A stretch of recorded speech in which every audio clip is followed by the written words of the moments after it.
Good morning, and thank you for joining us for the 2020 Planning for Change virtual seminar. This is not our first time holding this Planning for Change event, but it is our first time doing everything virtually. So thank you for going through this with us. Our team at the Foundation, along with our speakers, have gone through extensive testing. But if something does go wrong today, we have a team of professionals standing by to keep the program on track. If there is an interruption, please bear with us, be patient, and we'll be back as soon as possible. Throughout the day, we will have some engagement among the various speakers, between myself and some of the speakers for Q&A sessions, and with some of our panels. There might be a brief delay between the asking and the answering, so please keep that in mind, and we appreciate your patience. Before we get started officially, I want to draw your attention to the question and answer, or the Q&A panel, on the right side of your screen. You can use this space to ask questions of our presenters. Our team of moderators will review the questions. Some of the questions we will publish so that all attendees can see them, and in some cases the presenters and moderators will respond either in writing or we'll save them for the Q&A session at the end of various presentations. We probably will not be able to publish all the questions or even respond to all the questions, but we'll do our best to get it in as many as possible and focus on those that are coming up most frequently. Again, thank you for being with us today. We have a great program. We're going to cover a variety of topics. And without further ado, I'd like to take this opportunity to introduce a man who, for this group, needs very little introduction, if any at all, and that's Ambassador Marc Grossman, who is the chairman of the board of the Senior Living Foundation of the American Foreign Service. Many of you know that his last position in government was as the special representative to Afghanistan and Pakistan, and he previously served as the Undersecretary for Political Affairs of the Department of State, following time as ambassador to Turkey and myriad other positions. Once again, Ambassador Marc Grossman.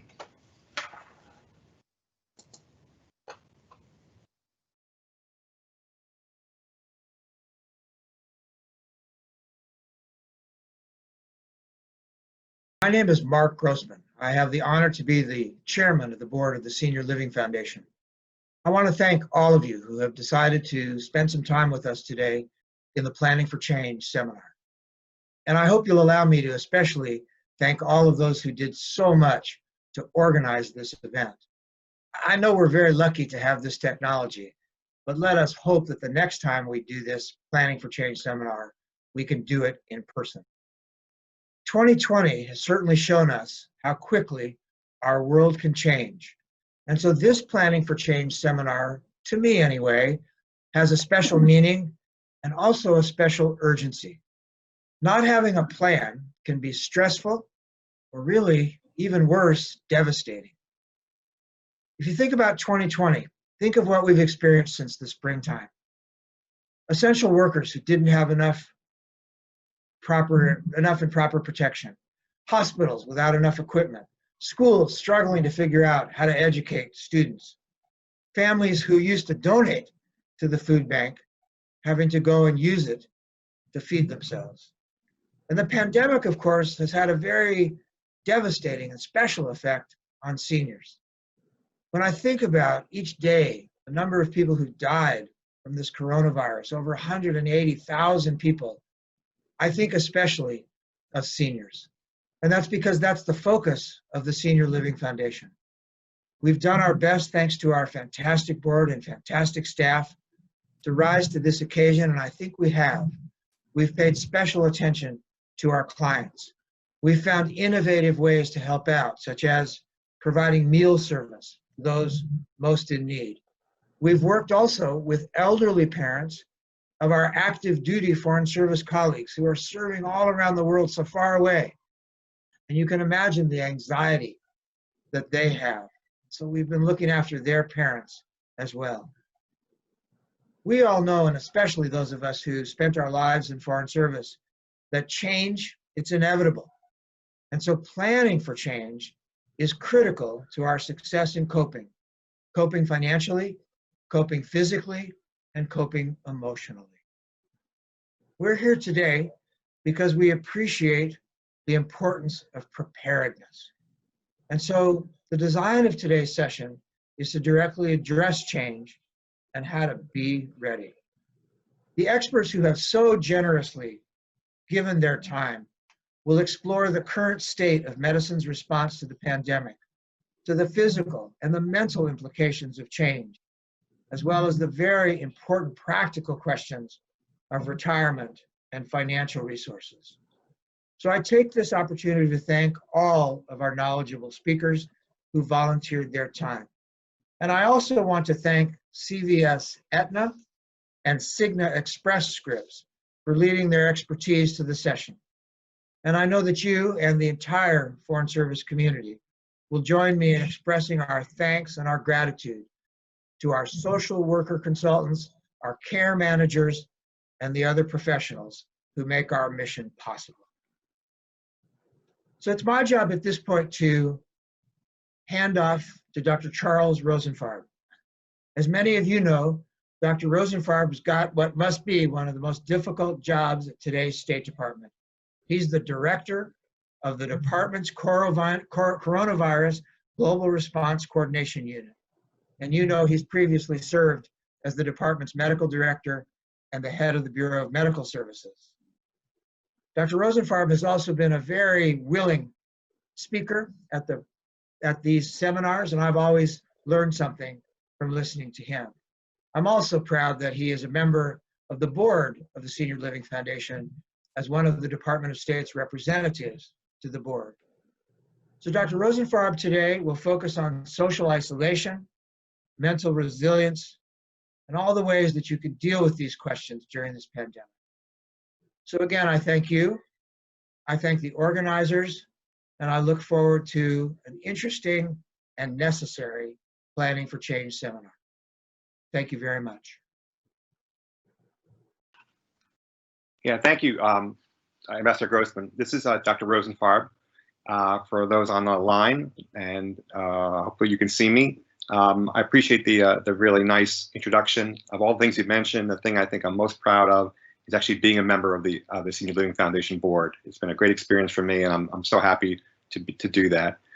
In terms of the senior directorship of the coronavirus response unit at State, I was doing that from January. I actually stepped down on Labor Day, getting ready for my own retirement. But it was a challenge doing that. But I'm happy to be here today. I know when Paula approached me and said, "Would you do this?" It's my third or fourth time speaking. You never say no to Paula anyway, but it didn't take a lot of convincing because this is really, I think, the highlight of my every 2 years to speak to this group. It takes me back to my roots of geriatrics, and I've always enjoyed doing it. This year, Paula asked me to speak on coping during the coronavirus and the issues of social isolation and mental resilience. I know you have other speakers today who will talk more about the sort of clinical aspects and the physical and coming vaccines, hopefully. But I want to talk about how we get through this individually and maybe as a group as well. It struck me right before the talk that just by your attending, you've already demonstrated the need to not isolate yourself, the need to sort of reach out, learn more. I wish the audience for this was those who aren't on the call. And hopefully you'll take back some messages you hear today, some information here today to your friends, to people who would benefit. So let's go ahead and get started. Next slide, please. So as Ambassador Grossman mentioned, it's been quite a year, hasn't it? Unprecedented in many, many ways. And things are different. I've never done a presentation by video like this, so it's new for me. I wish we all could be there in person. I could look out at the crowd of you and see you either nodding in agreement or nodding off in boredom to give me some feedback. But we will make do as we all will make do in the months ahead. So again, it's been quite a year. How did this all start?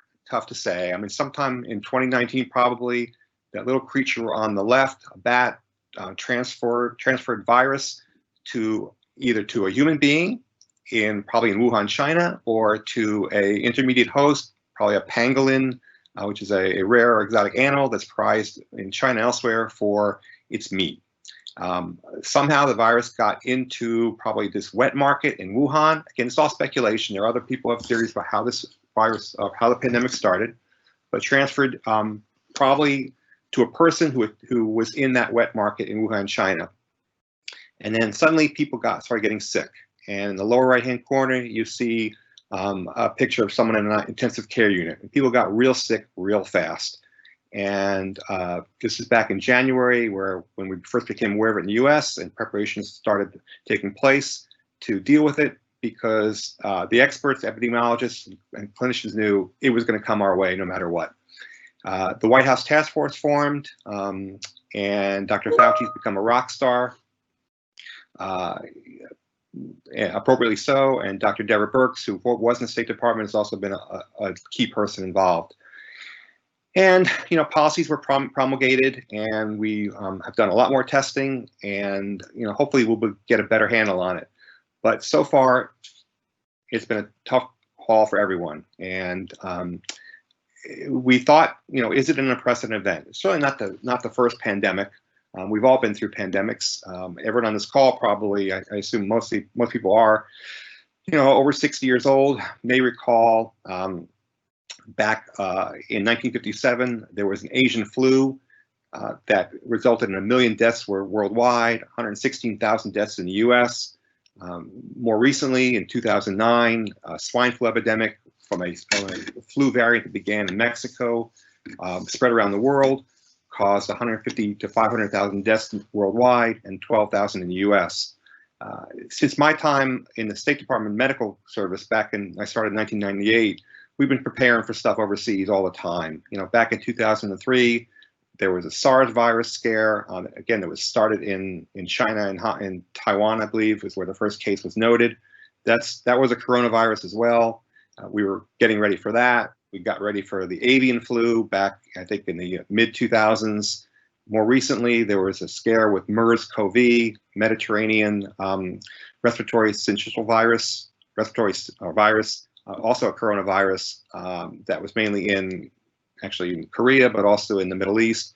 And then Ebola back in 2014, and most recently Zika virus on the Western Hemisphere primarily. So we've been getting ready for something coming to the US. But we all thought that, hey, it's really not going to be that bad here. The homeland will be safe. But we know that wasn't the case back in 57, back in 2009, and certainly in the granddaddy of pandemics that people talk about, and that was the pandemic of 1918, where 50 to 100 million people died worldwide, including 675,000 people in the US. And there's a great book that was written by a guy named John Barry called The Great Influenza that described the events of 1918. And some of the this is a photo of a hospital, I think in Philadelphia, kind of a warehouse of people. You'll see some of the doctors and nurses wearing masks, but most people aren't separated, they're not wearing masks. So we knew less back then. But fast forward to 2020. Oh, I'm sorry, missing the next slides. Okay, we caught up on slides. Sorry about that. So fast forward to 2020. Next slide, please. And this was a award set up in I think a gymnasium in Iran, and it struck me how similar it is to what happened in 1918. What was there? No patients, obviously, in this ward currently, but it would have been a very similar situation should they need to have filled it. And as far as I know, I don't know, maybe they did fill it. And you say, yeah, Iran, that's different. What are they? They're not as advanced maybe as the US, and we are more advanced. Next slide, please. But you'll see that this was the convention center in Washington, D.C., and they were preparing it to take care of a lot of patients. And it's still almost like warehousing. Fortunately, we had the resources, the knowledge to put some barriers around people. But again, it struck me that even from 1918, things might not have changed that much. But again, I'm here to focus really more on how we get through this, and Dr. Miller touched on it as well. So how do we get through it? Because we will. I think we will get through it. We need to get through it, and it's important that we know how and take the steps ourselves to promote that. Next slide. I think the important thing is I really want to emphasize the we, because not just people, not just seniors, but everyone. This is something that's affecting everyone, and everyone has unique challenges, no matter what group you're in. Young adults, would you want to be someone who's graduating from high school or college in the class of 2020? I don't think so. They're going to have challenges going forward career-wise. Their futures are going to be potentially not as bright as our futures when we graduate to high school and college. Couples, challenges as well. Being stuck together in a house potentially for 9 months. I think a lot of relationships are under stress, and I think people will have to adapt and cope with that. Children, now back to school, what's it going to be like to be a child doing online learning? Will that affect their learning? Will that affect relationships with friends? We don't know. And I think there'll be a lot of research going forward. A lot of sociologists will have a field day trying to figure out what all the effects have been from COVID-19 in 2020.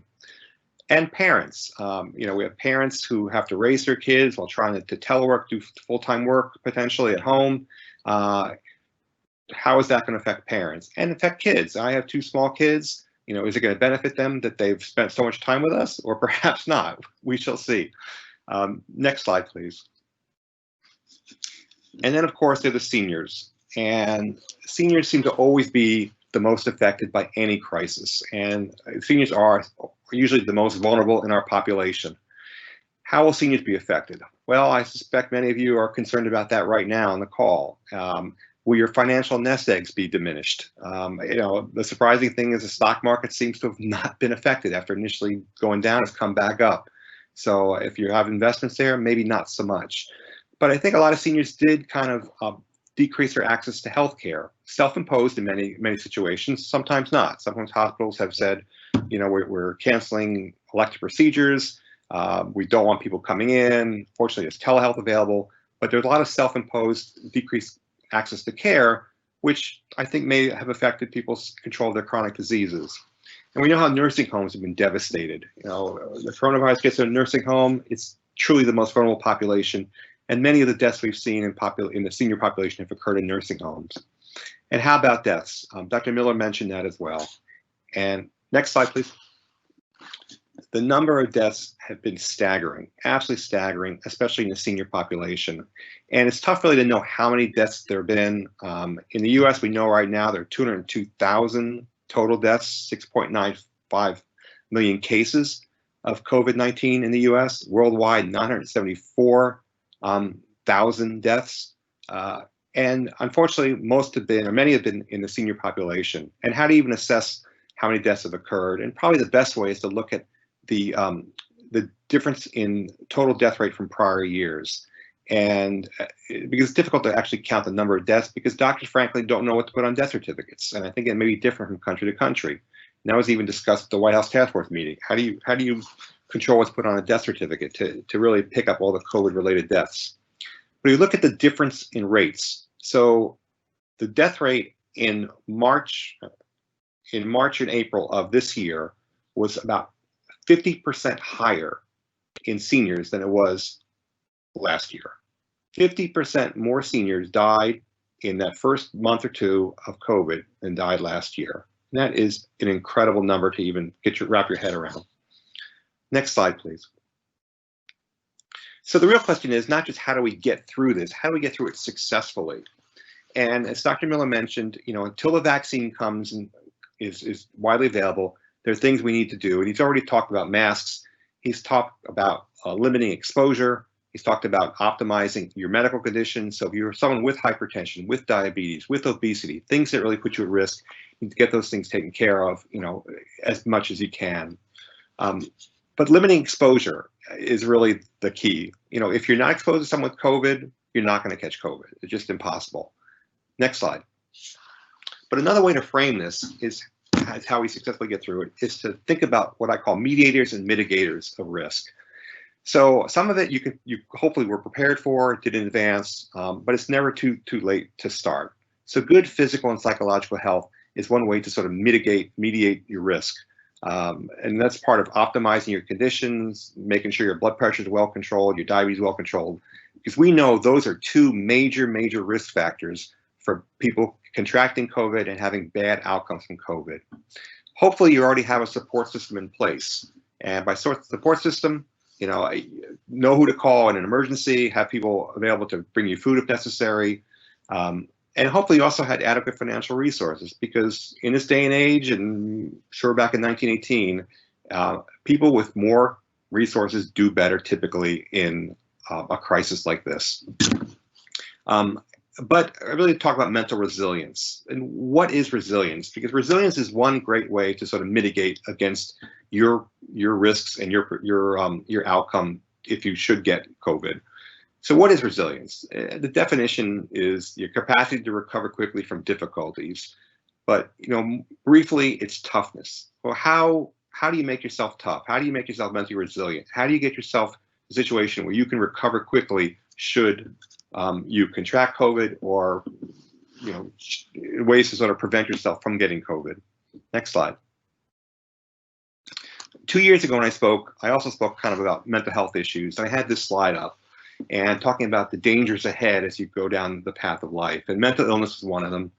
I had a signpost beyond mental illness that was blank. I had no idea, next slide, that this would be on that signpost. Who knew 2 years ago that we'd be dealing with COVID or anything like it? Next slide.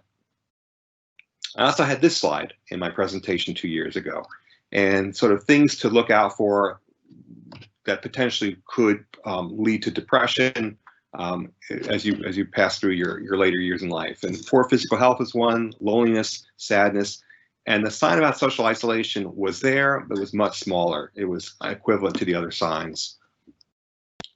Next slide. So let's talk about social isolation and the risks involved. Social isolation is not the same as loneliness. There are certainly people who are socially isolated who aren't lonely in the least, who have good coping mechanisms, who have things they do, and they do not feel lonely. On the other hand, there are people who are lonely who may be living with a bunch of people and may have lots of friends even, a big family, and may feel very lonely. Loneliness is a subjective feeling. Isolation is an objective state of being. And one thing I want to make sure that you don't take home an incorrect message. And Dr. Miller mentioned that social distancing is one way to protect yourself, but social distancing is not social isolation. Social isolation is putting yourself in a situation where you don't have contact with anyone. You can be with people, socially distance yourself, and still protect yourself. Do not isolate yourself as a way to protect yourself. That is just going to cause more problems. Next slide. So fortuitously, the National Academies of Sciences, Engineering, and Medicine published a report in January of this year, coincidentally, talking about social isolation and loneliness in older adults. Now, they focus primarily on opportunities for the healthcare system and what healthcare providers and the healthcare network can do to identify people who are at risk, identify people who are isolated, and what they can do to help them. Next slide. So what are the health risks of social isolation? Next slide.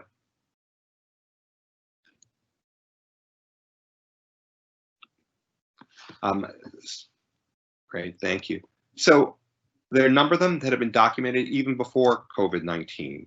Depression, anxiety, suicide, dementia, cardiac disease, stroke, premature death. So let me talk more about some of those individually and how they potentially could result in bad outcomes. So this is a result of studies that have been done, again, prior to the age of COVID. And so loneliness was associated with higher rates of depression, anxiety, and suicide. Thank you. And that's pretty, I think, intuitive for most people. I think for folks who might be depressed, I think folks don't have a hard time connecting the dots between loneliness and depression, anxiety, and suicide. But how about the other things? How about dementia? Dementia has been noted to have social isolation has been noted to be associated with a 50% increased risk of dementia. How is that? How did that happen? No one's really sure, but probably we know that stimulating the brain helps kind of ward off some of the early signs of dementia. Doctors always recommend exercise, mental exercise to help with dementia. So it may be that socially isolated people and lonely people do not do those things as much. Loneliness will result in bad outcomes, social isolation and bad outcomes in people with known cardiac disease who are hospitalized. And for social relationships, poor social relationships are definitely affecting, causing increases in heart disease and increased risk of stroke. And how does that work? So again, the studies aren't definitive, but probably related to an increased release of certain neurohormones that cause increased vascular resistance in the blood vessels of your body, puts more pressure on the heart, more pressure on the blood vessels going to the brain, and it can result in a higher risk of heart disease and a higher risk of stroke. But the bottom line is there's more premature death in people who are socially isolated. And so much so that people are now looking at social isolation as a risk factor for premature death as equivalent to smoking, obesity, and physical inactivity. And that is astounding, that just being alone, being socially isolated, can put you at such a high risk of a bad outcome. Really kind of, I think, an astounding statistic. Next slide. So we know the risks, or there are risks out there, but the important thing is how do we combat them? And again, the national study focused mainly on what healthcare system can do. But as a corollary, it's what you can do with the healthcare system. Healthcare systems are great. They can identify people who are at risk, identify people who are lonely, identify the medical conditions that they need to optimize that could be associated with loneliness. And the good thing is nearly everyone, or not a good thing, but the fact is that nearly everyone over age 50 has some medical condition and sees doctors or the healthcare system regularly. And so the doctor's appointment is something that people can use to identify the risks, but also for people who are truly, truly socially isolated, it's one of the few times they get out of the house. I think you sit around with a bunch of really older seniors, and what do they talk about? They talk about going to the doctor, about going to see their nurse practitioner, etc. So that is a socialization form for people who are truly isolated. So there's benefits just in that. And NASM has encouraged the healthcare system and doctors especially to really, really make those risk assessments and to connect people to the community resources that can help, that can eliminate social isolation, can protect the most vulnerable people. Because healthcare providers are often the gateway to those programs and to community resources. Next slide. But more, let's not just depend on the healthcare system. So how do we protect ourselves individually? One thing is we can try what I call your resilience armor. You can build up our armor for resilience. Mask may provide some protection, but you need more armor than that to survive this. Next slide. So building your resistance armor. One cog in the chain is what I mentioned, is visit your healthcare provider. Again, optimize your medical conditions, control your hypertension, control your diabetes, get hooked up with community resources. But number two is be physically active. Be I don't know how many people belong to gyms. Gyms may not be operating right now, but certainly just walking. Get out of the house. And as Dr. Miller pointed out, it is safe to be outside. If you're passing someone close by in the street, sure, put your mask on. But that should not keep you from walking. That should not keep you from being outdoors. So be physically active, because that actually will improve your physical health and certainly your mental health. And most importantly, try and stay connected. Next slide. Connections build resilience. That has been shown time and time again by psychiatrists, psychologists, and experts in the field. Connections are the most important factor in building your mental resilience. But what kind of connections? They're different for different people. For some people who live alone, if you can get a roommate, is something that you could consider. Certainly having that person in the house, if they're COVID negative, would be a good way to build resilience, to increase connections. Some people go on a virtual date. There's seniors go on internet dating all the time. I know younger people have been dating and do virtual dates and potentially get together at a socially distanced event out of the house. But again, be connected. Get on social media. All kinds of social media out there. But my advice would be, if you get on it, don't be passive. Don't just look at other people's posts. Post yourself. Be active on it. Because sometimes I think if you're just looking at what other people are doing, it may actually be depressing to see that they're doing so much and you're sitting home and you're not communicating. So be active in social media. For folks who can, get a pet.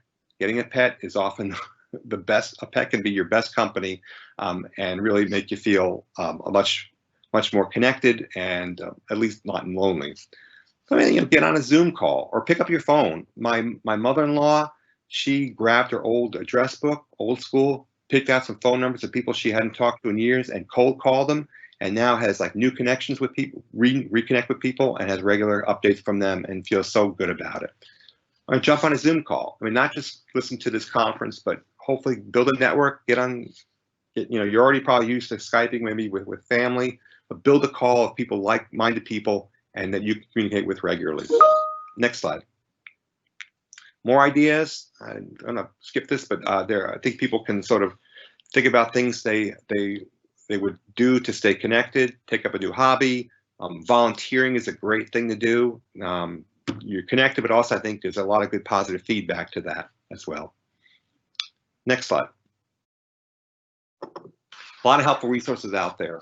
You know, when I wrote it, when I put together this slide, you know, it's like when I left out probably one of the most important ones, the Senior Living Foundation itself. It's kind of like when someone at the Oscars forgets to thank their, you know, their co-stars in if they win a Best Acting Award. But there's a lot of helpful resources out there. You don't need to sort of copy these down. I think they're going to make these slides available. Senior Living Foundation has a great website, a lot of ways to get connected, a lot of things that you can do to stay involved. But I also want to mention your health insurer, and that's the last person there, last slide there, the last point there. Next slide. Many of you may have ASPA, Foreign Service Benefit Plan. They've got, it's been their year when they've talked about mental wellness leading to better physical health. That's been the focus of ASPA, been the focus of Aetna. So a lot of folks, I think, realize the importance of that. There are a number of different programs that are available through ASPA, through the Foreign Service Benefit Plan, if you're a member. But even if you're not a member and you have different health insurance, I'm fairly certain all health insurers have seen the value of this and will get you connected. But there's some great programs that you can get involved with, and not even leaving your house, you know, through telehealth, through video-based systems, conferencing, to really work on building your resilience, building your ability to adapt to change, and helping you control some of the medical problems you may have, including depression, including diabetes, including hypertension. Next slide. So I want to just go back and end on this. So the gentleman I showed back when I showed the thing about seniors being especially affected, that wasn't just a random guy, that was my father. My father passed away in the year 2000, and I think I'm close to the end of my time, so I'm gonna make this quick. So my dad was probably the most resilient person I certainly knew. And the woman next to him is not my mom. And let me explain who she is, but to do that, I gotta go back a little bit. My father was born in a Jewish shtetl in Poland back in 1913. When he was about 14, 15 years old, he and one brother left Poland on their bicycles, so they claimed, and made their way to Brussels, Belgium, where he built a life for himself, married, had a kid. Unfortunately, his wife and his child were taken by the Nazis during the World War II, and he never saw them again. He had to go into hiding. He assumed a false identity, made it through the war, and like many people after World War II, you know, basically started their lives pretty quickly, started up their lives again pretty quickly. And he met my mom in Brussels soon after World War II ended, got married in a couple of years, moved to the US in 1952. I was born here. And fast forwarding, my mom unfortunately passed away in 1982. And that probably was more devastating to my dad than going through the war. And he did not just sit back. He realized that he needed to do more to survive and to cope. So he connected, you know, through a network of family, friends. He found out that the woman next to him, her name is Sarah, apparently was his girlfriend when he was 14, 15 years old before he left Poland. He found out that she was still alive and widowed and living in Brazil. So what did he do? He got a phone number and he called her. And soon she came to visit. And they had a relationship over the next number of years where she would come visit him, he would go visit her. Unfortunately, his vision failed him, became pretty much totally blind, became more difficult to go back and forth. And after a number of years, the relationship kind of fizzled out. But during this relationship, he was connected, he was with someone, he was a different human being, and his resilience improved, and he survived one of the biggest crises I think people can have. So I encourage you to do the same, to do anything you can to connect, to limit your social isolation, to build your resilience. Next slide. And with that, I'll take any questions. Yeah, Dr. Rosenfarb, thank you very much for everything you shared, especially the story of your dad there. Very moving, but an excellent example for us to follow in terms of making those connections and looking for connections in new places and being open to those. And I think that sort of relates to the first questions I have, and we've got just a couple minutes. One of our attendees asked, how do we combat the risks of loneliness with loved ones in assisted living or memory care facilities, nursing homes, etc., when we're not able to go in and see them? Yeah, excellent question. Hopefully the facility has experts who really identify that social isolation and loneliness are such risk factors for their patients' health. If you can get messages to those providers or to your parents to sort of try not to sit, try to be as active in community events as possible. Hopefully the facility has made it possible to socially distance, to have 6 feet apart between their people who may be doing group activities. But most, this is not sort of rocket science. There's no message I've given to you today that I think is not available to anyone and is not being attended to by most decent healthcare facilities and assisted living facilities. Excellent. I know there's of course technology out there. You mentioned the Zoom call. There's even some. My family had used one called GrandPad that is specific for people who are not digital natives, if you will. So I think unfortunately that is all the time that we have to try to get us back on track. But Dr. Rosenfarb, thank you very much. Thank you for the information you shared and for your patience and your flexibility today. It's always great being with you. We look forward to seeing you again in 2 more years, hopefully, to tell us about reintegrating ourselves post-COVID, I hope. Well, thank you, Kyle. Thank you, everyone. All right. Thank you, sir. We're going to move forward as the schedule was originally published right now, and we're going to welcome our next speaker. And he's queued up and joining us again remotely, as all of us are, from his home outside St. Louis, I believe. And I'm pleased to introduce Dr. Steve Miller, a nationally recognized advocate for greater access, affordability, and excellence in healthcare. Many of you may recognize Dr. Miller from previous Planning for Change seminars. We've been very fortunate to have him in the past when he was the Senior Vice President and Chief Medical Officer for Express Scripts. He has a new role now, which is Chief Clinical Officer for Cigna, and made that change in 2018. He has a storied, really, history, and you may actually recognize him not only from these previous seminars, but also from his many appearances on news programs. I'm going to hand it over to him because you came here to hear him and not me. So Dr. Miller, please take it away. Thanks, Kyle, and thank you all for being with us today. Really excited to be with you. Obviously, would much prefer to be with you in person, but in these extraordinary times, this is what we have to do. So I want to talk about something that's obviously on the minds of everyone, and that is, what are we going to be able to do about COVID going forward? So if we can turn to the next slide, I want to show you the agenda that I have for today. So we're going to talk about what you need to know about COVID therapies, what you need to know about the vaccine, testing.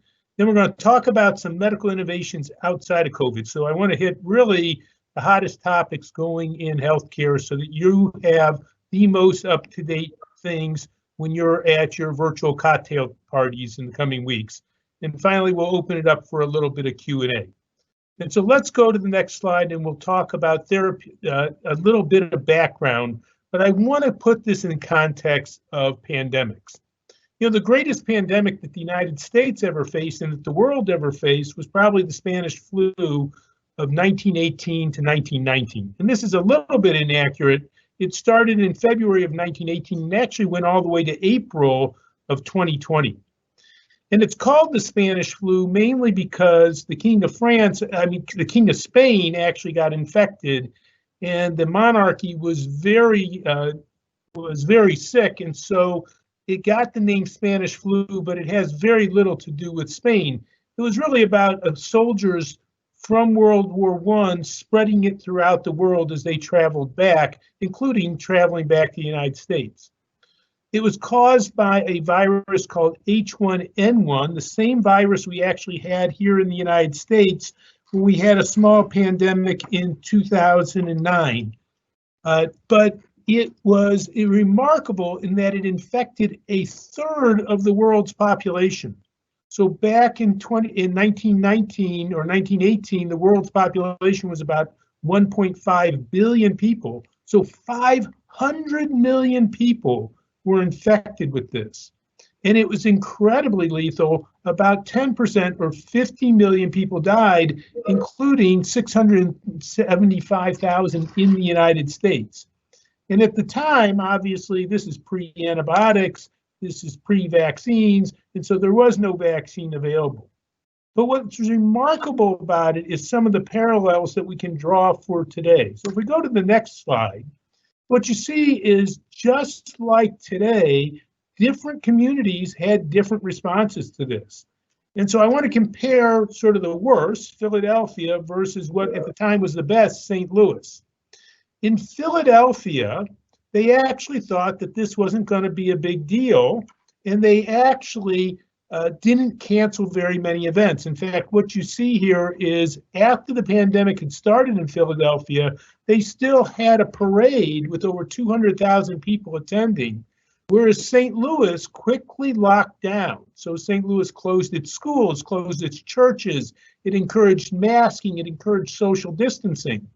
And if you go to the next slide, what you see is these responses made for really different outcomes.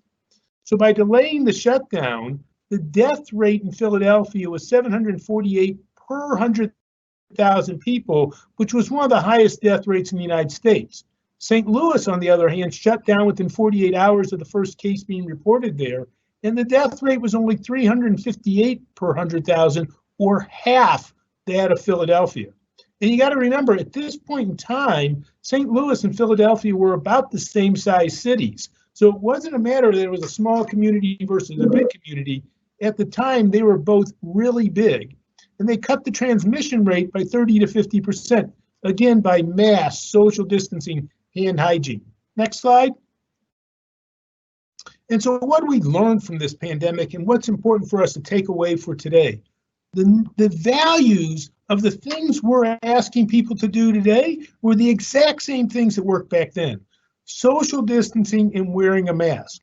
And when you hear people talk about there's inconsistent data for masks, that's absolutely malarkey. Almost every single study, truly over 150 studies, have shown the value of masks, not only for the person that wears the mask, but for those people around them. And so it really works. We need consistent public health practices. This is going to be a long pandemic. We are only in what I would characterize the third inning. If you think about this starting last March, so about 6 months ago, this is going to go probably till summer of next year because we'll have vaccine in the marketplace the second half of the year. But that means we're probably about a third of the way through. And so we're going to need persistence. We're going to need to be resilient. And Dr. Rosenfarb is going to talk about the mental health aspects of this are enormous, but we got to do the right things. It also is a time for innovation. So back in the pandemic of 1918, they actually tried convalescent plasma back then. They thought it works. We're going to talk more about it in just a second about if it works or not. But the reality is that these disasters cause phenomenal innovation, and we should take advantage and be excited about that. And finally, remember that pandemics come in waves. The summer is much different than the winter. The most protective thing is being outdoors. This is really hard to transmit it outdoors where air circulation is great.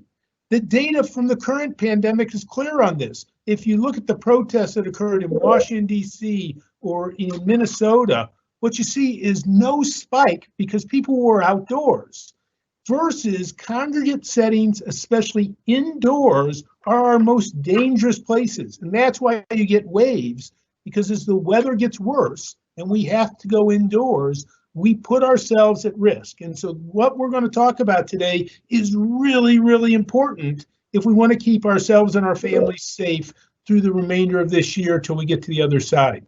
So let's go to the next slide.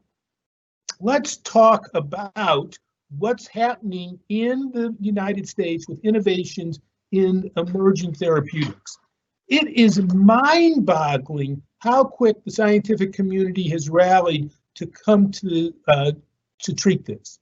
And so as you know, there's 2 drugs that have actually been proven to be beneficial already, something called remdesivir made by Gilead, and another drug called dexamethasone, which is an old steroid that's been around forever.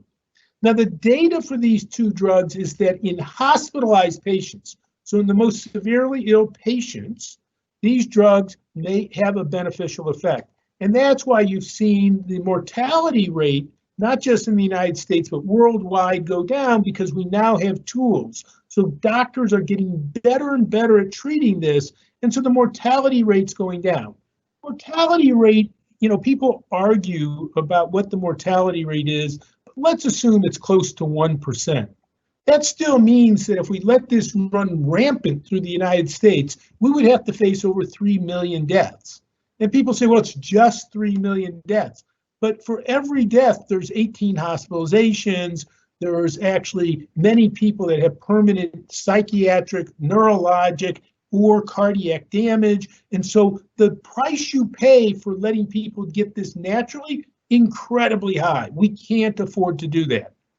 And so we're having therapeutics. Now, what I'm really more excited about is the therapeutics that are coming down the pike. Just like your body makes antibodies to an infection, scientists are now able to make those antibodies artificially. And 3 companies, Ver, Lilly, Regeneron, have trials going on with antibodies that are given to people early in the course.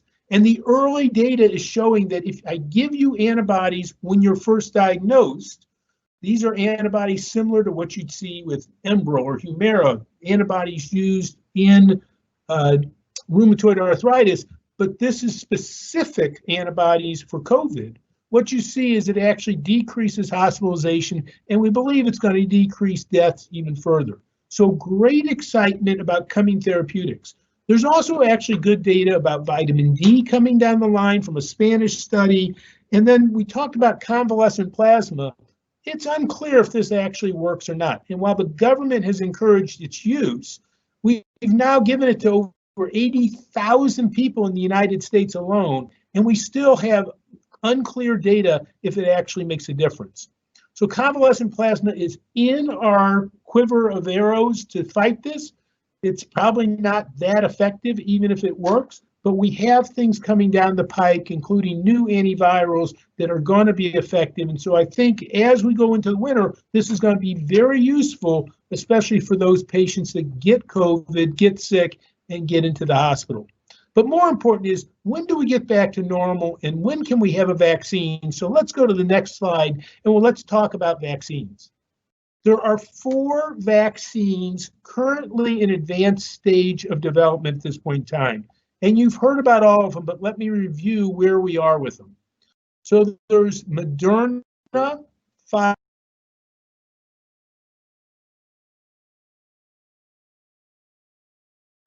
They got out of the gate the fastest. It's this new mRNA vaccine.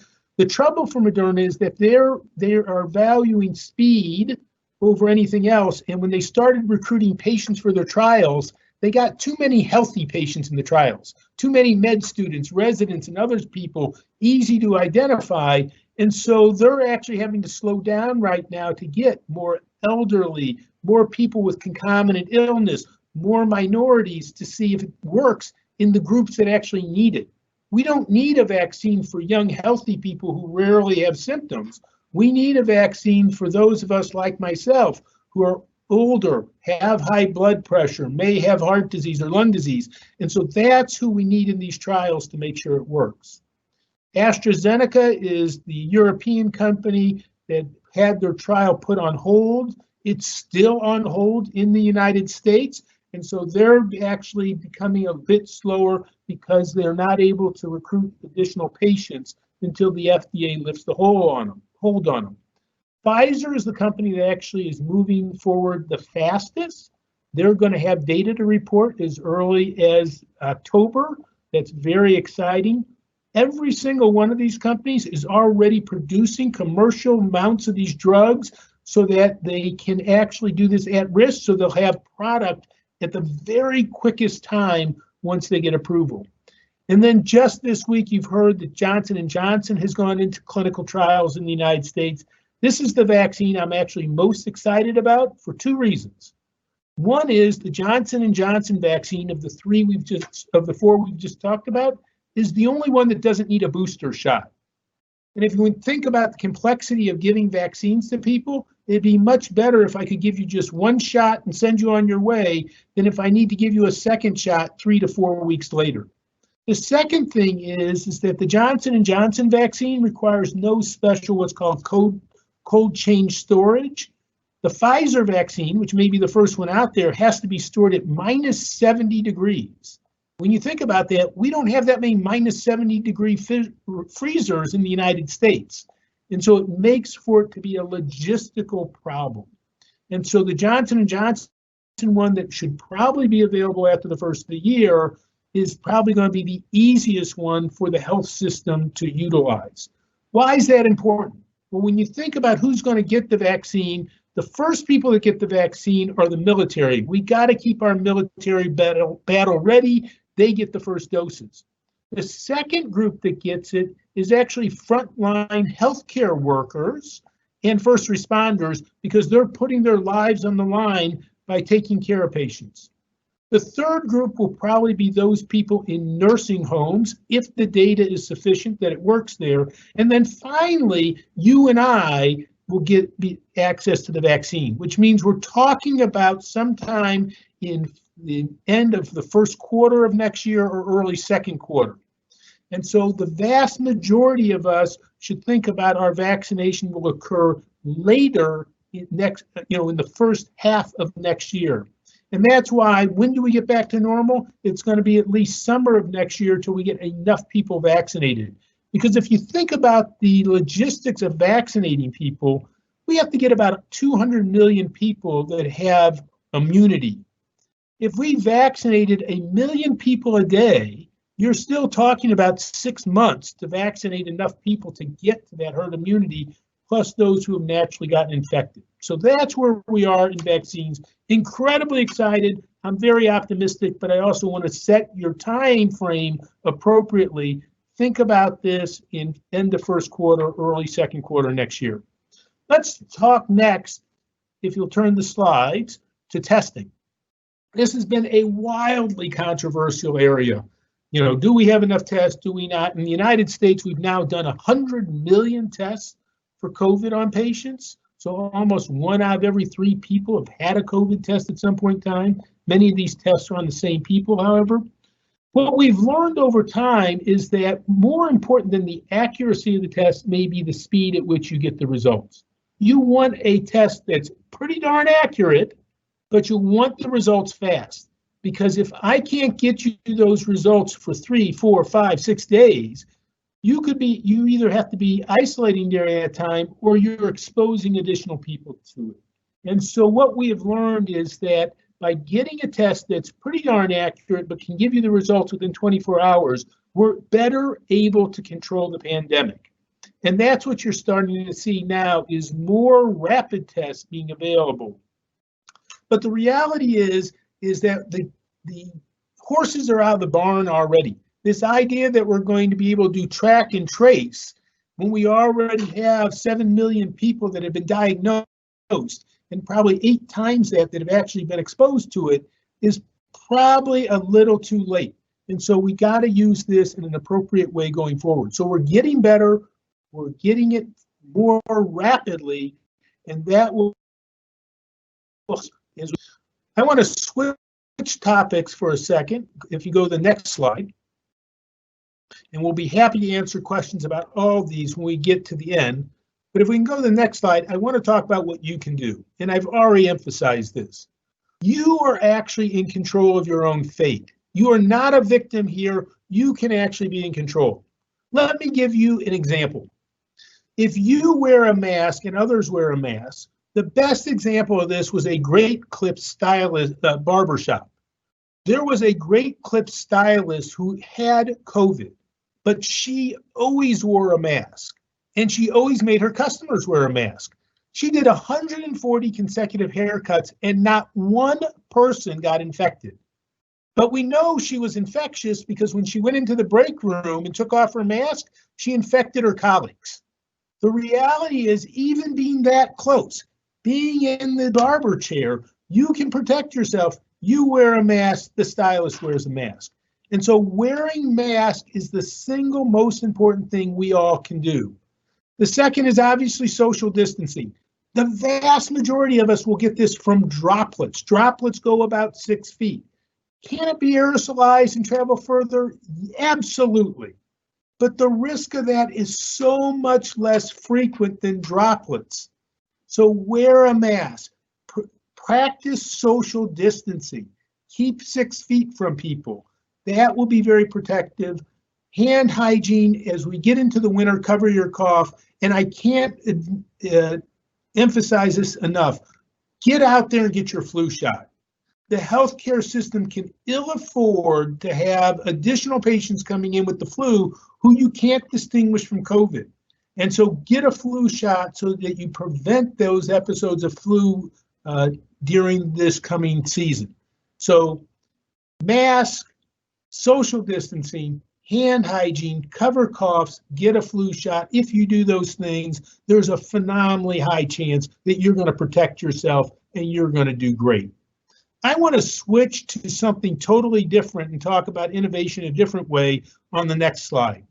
And that is, as I talk to seniors groups, one of the most important things people think about is Alzheimer's. And I've talked to you all in the past about progress in Alzheimer's, but I want to show you some remarkable scans and talk about something you may see next spring. So if you go to the next slide, what you see is there are two things happening in Alzheimer's that are extraordinary. The first thing is we may have actually developed an accurate blood test that could predict amyloid-based Alzheimer's up to 20 years in advance. This is being actually repeated in studies. There's actually two different tests that are competing, but both of them show tremendous applicability. Why is this important? Because if you could diagnose Alzheimer's early, there are lifestyle changes that you can put in place that it can actually delay the onset of those symptoms and the progression of the disease. But the other reason that's really important is it allows us to better target drug therapies and to create drug therapies. And if you go to the next slide, one of the things I'm really excited about is that there's a drug that has finally gone to the FDA for potential approval for the treatment of Alzheimer's. Not the symptoms of Alzheimer's, but to truly prevent the progression. And let me show you some scans on the next slide. These scans were taken from that study. And what you see is that red substance is the amyloid plaques in people's brains. And what you see is that on the top scans, if you're on placebo and you scan a person at baseline and 1 year later, you see that you still have tremendous numbers of those plaques. And in fact, if anything, they're increasing. If you put patients on the lowest dose of a drug that's gone to the FDA, aducanumab, the patients on the low dose, as you can see, have actually been able to get rid of some of their Alzheimer's plaques. Those on the intermediate dose of 6 milligrams per kilogram have even further decreased. And then if you look at those patients that could tolerate the highest dose, they almost completely clear their brain of these amyloid plaques. Not only did the x-rays improve on these patients, but for those patients that could tolerate the highest dose, they actually delayed the progression of their symptoms by 2 years. Now, I don't know if the FDA will approve the drug based on this data or not, but this is actually really exciting because for the first time, we're making progress. So when you combine the ability to test with the ability to have new drugs targeting new things, we actually now, for the first time, have a pathway forward where we may make a difference in this disease. As you know, there are 5.4 million people with Alzheimer's. They're probably going to be too far along for this drug because you want to capture people in the early phase. But the reality is that there's great hope in the future. I'm going to end with the last slide, and that is the things I want you to take away from this are, these are incredibly challenging times. But in challenging times truly cause innovation. And when you think about the innovation and the speed of innovation that we've experienced with COVID, it's extraordinary. And we are going to get through this pandemic. We are going to get a vaccine. And I believe we're going to get to the other side of this, and we're going to have learned a lot about what we have to do, not only for this pandemic, but also prevent things in the future. And in addition, there's other innovations like for Alzheimer's that is going on out there. These are truly, for me, the most exciting times in healthcare. And then finally, though, let's never forget the basics. So the basics when it comes to COVID is masking, it's social distancing, it's hand hygiene, it's getting your flu shots. But the basics when it comes to Alzheimer's are those things like good nutrition, exercise, mental stimulation, social stimulation, and other things. I'm going to end here. I'll be happy to answer a few questions. Thank you all. Hopefully next year we'll be together in person. Kyle, back to you. Thank you very much, Dr. Miller. I appreciate you taking time to address what's sort of top of mind for everybody, but not letting the urgent crowd out the important and providing us some information about Alzheimer's. I'm waiting for a few more questions to come in through our feed, but in the meantime, I do have, I want to touch on a couple things that you mentioned and ask for your thoughts. It's been in the news recently that the FDA has changed some of the guidelines around a possible vaccine, which may mean a longer timeline for testing, different benchmarks to meet. Can you talk a little bit more about that and how it may affect when we would see a vaccine for the general public following those frontline groups you mentioned? Yeah, so, we work very closely with the FDA and also with many of the former FDA commissioners like Scott Gottlieb, Marc McClellan, and others. The FDA, to be very frank, these are extraordinary times, and the administration has politicized the FDA and the CDC, and that has undermined people's confidence in it. If you think about just the polls about who's willing to take a vaccine, early on in the pandemic, 75% of people were willing to take the vaccine. Some of the most recent polls have that number down to less than 40%. And so people are losing confidence. The pharmaceutical manufacturers went so far as 2 weeks ago, they put out a statement that essentially says, don't worry, public, we won't even send our data to the FDA until we're convinced scientifically that this is a safe product. So I actually believe that the career professionals at the FDA are still extraordinary. They're doing a phenomenal job. And I do believe that when the FDA finally releases these products to the marketplace, they will actually have adequate safety. Don't get me wrong. These are not going to be as well studied as prior vaccines. In the last 25 years, we've only introduced 7 new vaccines into the marketplace. It's a particularly hard thing to do, and we usually have at least 2 years of follow-up on patients that have vaccines. But when you look at the risk-benefit ratio, I believe that when they do release it, the risk will far be outstripped by the benefits of this, because this pandemic is obviously quite deadly and it's quite disruptive, both from a personal level, but also from an economic level. So I'm confident that when the FDA and the pharmaceutical companies working together release these things, that what risk will be there will be well justified by the benefit. Okay, I appreciate that. That brought up the question from one of our attendees. Can you talk about when a vaccine would be available worldwide? I know you touched on this a little bit, but can you pull out your crystal ball again? Yeah. So the companies are actually already producing commercial quantities of the vaccine, which is very unusual because they're doing that at risk. If their vaccine turns out to be a bust, they're not going to be able, they're going to have to dispose of all of that. I am pretty confident that in the first quarter, you will start seeing quantities of vaccine released to the marketplace. Johnson & Johnson's one of the most capable companies in the world. They're going to have 1 billion doses. And remember, that's the one where you don't have to give 2 shots, just 1 shot. So you're talking about 1 billion doses in 2021 for their company. Pfizer, similar, talking about over 1 billion doses. Now you have to cut theirs in half because a person needs to get 2 of their shots. But we're really talking about in 2021, being able to vaccinate almost half of the world. So almost 3 billion doses going to be available between AstraZeneca, Johnson & Johnson, Moderna, and Pfizer. So I really believe that in America and other wealthy countries, because this isn't going to be distributed in a totally fair way, the wealthy countries will actually get most of that. And so I think most people in America will be given the option to get the vaccine in 2021, and mostly in the first half of 2021. Okay, and staying on the topic generally of vaccines, a question came through. When is the best time to get our flu shots? It's September 24th. When would you recommend?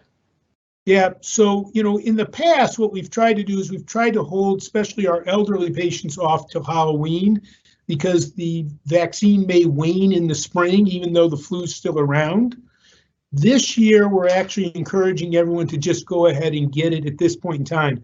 Part of the reason is that we're afraid that the incidence of COVID may go up, and so getting out to get your vaccine becomes more dangerous as time goes on. And so if you can, go ahead and get your vaccine now. So anytime after now. Excellent.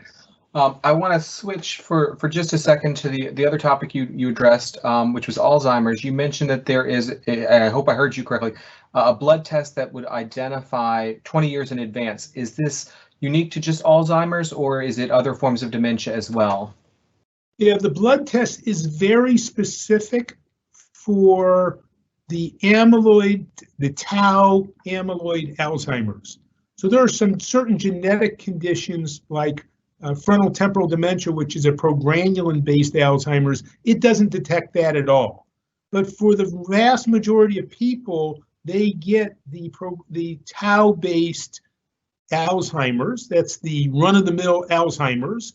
And this test is being developed for that population. And so very exciting because they've now had stored blood that they've been looking back on. They're now doing prospective studies on this. And so I'm hoping that within the next year or so, you're going to see a blood test get out into the marketplace. I have a conversation with the Alzheimer's Association tomorrow. We're all looking at how do we actually help move these studies along as fast as possible so that we can actually help patients earlier and not have this waiting on the bench. Excellent.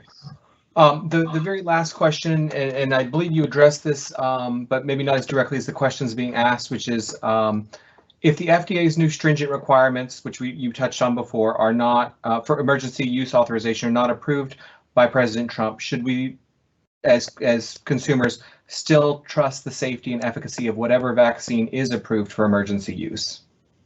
So at the risk of being controversial, I'll be very direct about this. Listen to the scientists. Listen to Anthony Fauci. Anthony Fauci has advised presidents for 40 years, and he has always been with the highest integrity. And he has incredible experience. And so make sure, and so, I know this could be a lightning rod. The reality is listen to the experts. Fauci being number one on my list. I get to talk to him intermittently. The guy's extraordinary. He has never been crosswise with any other president, including, and one of his favorite presidents is President Bush. And he and Bush took on worldwide AIDS and did a phenomenal job. So if I were the people listening in on this call, if Anthony Fauci told me this vaccine is safe, I would feel it's safe. Understood. Thank you very much, Dr. Miller. We will listen to the experts, and thank you for allowing us to spend some time with you, one of those experts this morning. We'll continue to look for it, but for now, we will let you get back to saving the world. But thank you again for your time today. Thank you, guys, and best of luck. Thank you, Dr. Miller. All right. Well, we had originally, if you had the original schedule, we had planned to have a break now, but we're actually going to push through. So I encourage you, if you need a break, take one, get a healthy snack, come back to us. But we're going to move forward with our next segment, which is actually a panel discussion. And we have a wonderful team of experts. And I will tell you that we actually, for this next segment, we actually pre-recorded the program. And so we're going to play the video of the program, but this is a great opportunity for you to engage with the speakers in real time. So they are actually live in the background now. They'll be able to see your questions as they come in, publish them so that everyone can see them and respond to them. But I'm not going to go through a long introduction of all of our speakers. I will tell you that the next segment is our third session, Should You Stay or Should You Go? Age in Place or Move? And this is the care manager's perspective. And so we are bringing you perspectives from a multitude of angles. We have Kate Aubert and Joan Parrish, who are the social work consultants for the Senior Living Foundation. You've seen their names in our newsletters. You may have met Kate previously. Joan joined us in the last 2 years. They've been working on retiree cases as well as parent cases. So depending on what perspective, however you're approaching this, I should say, they can help out. We also have Heather Suri, who is a care manager here in the National Capital Region and has been doing a lot of work in partnership with the Senior Living Foundation, so she can provide that perspective. And then finally, Irene Paplos, who is a director of clinical services with Aetna, working on their federal plans, including the Foreign Service Benefit Plan. So she brings the medical background, as well as can talk a little bit about how health insurance can support you and your family. So we will start the video. I encourage you, please use the Q&A space. Again, our panelists will be there. They will be able to answer your questions in real time. And as such, we will not have a Q&A session dedicated at the end, but use that feature throughout. So let's push play. Hello, thank you for joining us today for a panel discussion on care management. I'm Joan Parrish. I'm a social work consultant to the Senior Living Foundation, a spouse of a Foreign Service officer, and moderator for our discussion today. In the Foundation's last workshop in 2018, this panel focused on the role of care managers during a hospitalization, either for a planned procedure or for an emergency, how care managers advocate for patients in the hospital and sometimes in inpatient rehabilitation, and their role in preparing for discharge by helping arrange care at home. Today, we're discussing how care managers can help us plan to age in place or move. After I introduce our panelists, our goal is to stay within 30 minutes, so please start asking any questions you have in the chat. Lots of logistical questions about moving or downsizing during COVID-19 will be addressed in the Caring Transitions presentation following our panel, but we will try to address all your questions directly within the chat during our discussion today. Now, I am pleased to introduce our panelists. Kate Aubert has been a social work consultant for the Senior Living Foundation for 17 years. She accompanied her husband, now retired, to foreign service posts around the world and now provides expert guidance to retirees and parents of active duty foreign service employees needing care. And she coordinates financial assistance from the foundation for those eligible. Heather Suri of Pathways in Aging is a care manager and registered nurse with over 20 years experience in geriatrics and hospice. She's currently president-elect of the Aging Life Care Association's Mid-Atlantic chapter. Heather is a tireless advocate for her clients, and her creativity in helping clients meet their goals is always a pleasure to watch. Irene Paplos is the Director of Clinical Health Services at Aetna's Federal Employees Health Benefits Program. She is a registered nurse and certified case manager with a wealth of clinical and care management experience. We are fortunate to have her here to share with us how her holistic care management teams facilitate inpatient care and arrange for care at home and other settings. So, Kate, does the Senior Living Foundation provide care management? The simple answer is yes and no. It's not unusual for someone to contact the Senior Living Foundation for guidance as they think about the future, or especially if there's been a major change in their lives. An example of this would be the son of a recent Foreign Service widow contacted SLF because he lives out of state, and he was concerned that his mother was feeling overwhelmed as she coped with the loss of her husband, as well as managing financial affairs, her own compromised health situation, and decisions about where she wanted to live. The care manager hired by SLF provided invaluable support, advice, and encouragement during this difficult time. Another example would be a retiree in his mid-80s who called SLF to ask about housing alternatives in his area. His wife and he had downsized from their large home a number of years ago, and they were currently living in a comfortable condo apartment. But despite being in good health, they were concerned that they might need more help in the near future and didn't want to burden their adult children with providing it. SLF arranged to have a care manager meet with the couple to assess their needs. She prepared a list of housing alternatives, including prices, and then discussed with them the pros and cons of moving. How do you find a care manager and who pays for it? Care management is private pay, and the fees vary depending on where you live. They can range from $60 an hour to $200 an hour. But because we value the work of care managers and recognize that sometimes someone may need a push in the right direction, SLF often provides a grant to pay for an initial assessment. One of the best sources of care managers is the website for the Aging Life Care Association.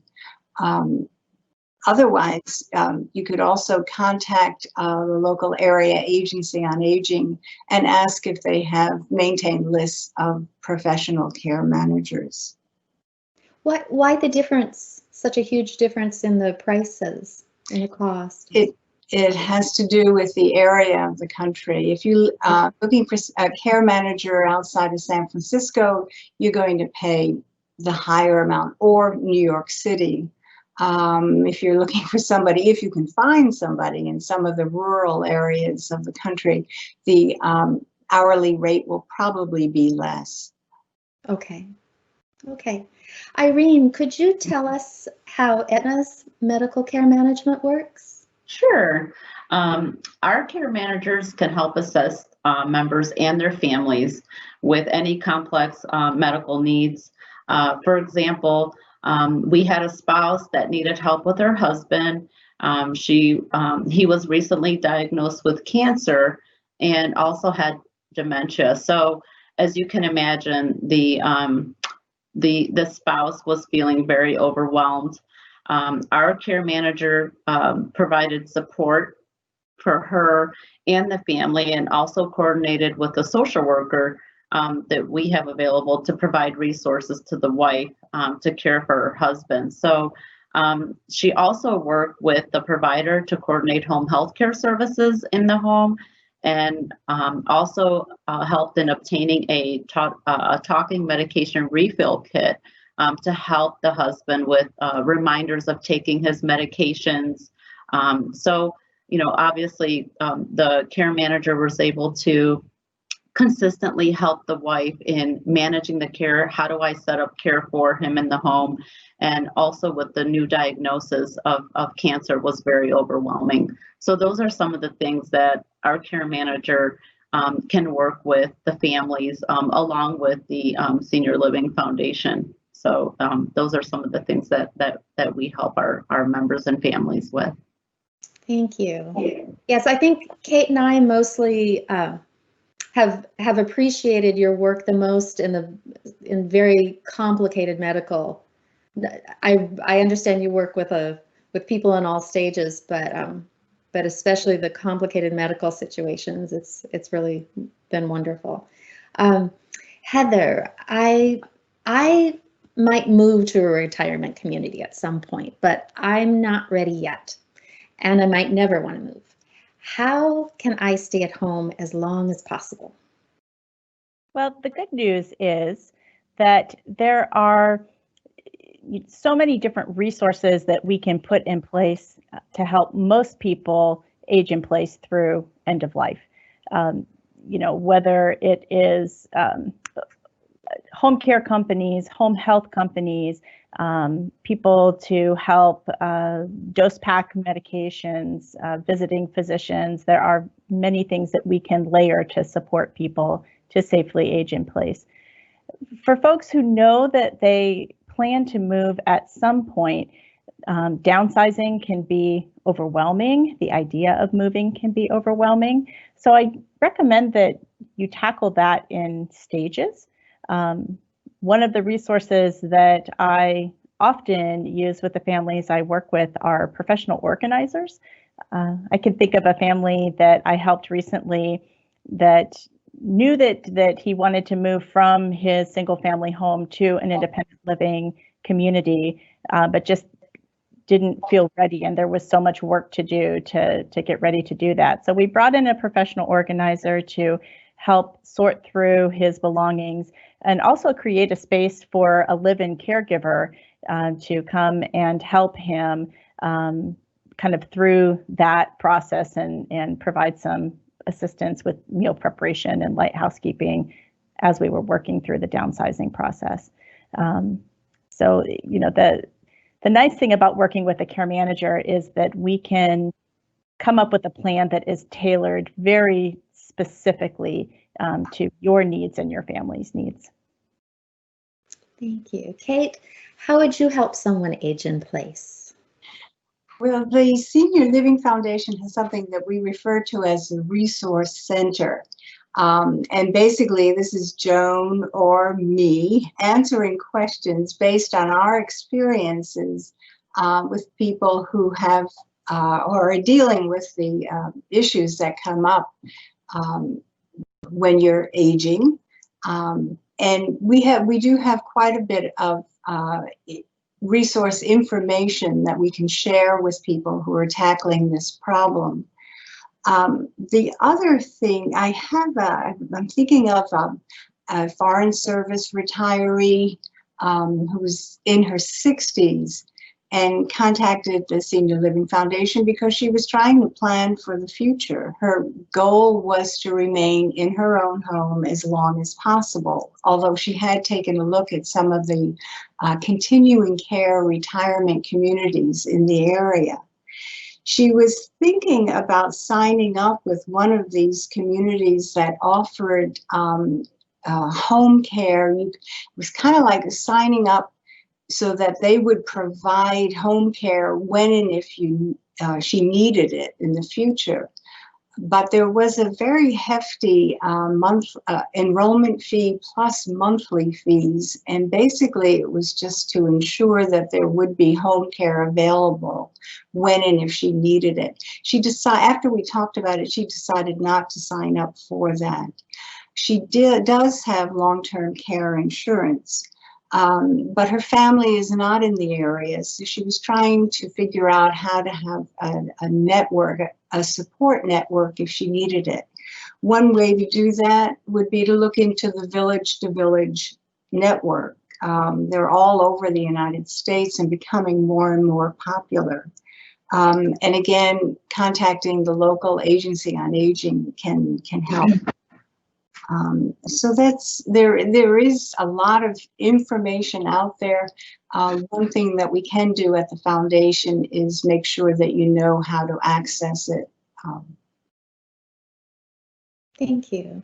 Irene, how about you? How do you help people stay at home? A big part of what our care managers do is making sure that we connect with the providers to coordinate care. Such as, let's say, a lot of times our members do not have transportation services. So one thing that we could help with is coordinate transportation resources to and from doctor's appointments. We also connect with the providers for a care plan. So let's say someone didn't have home health care services in the home or physical therapy, those types of services, we would outreach to the provider and get those orders and coordinate that care with the home health care agencies. Okay, thanks. Kate, did you have anything you want to add there? Well, one thing that actually Heather mentioned, and this would be the physicians who will come home-based medical care, which is getting, I think, more and more attention as the population ages. In the Washington, D.C. area, one example is Capital Caring Health. It's a relatively new program that delivers medical and support services to enrollees who want to age in place. DoctorsMakingHouseCalls.com is a website that provides information about similar services nationwide.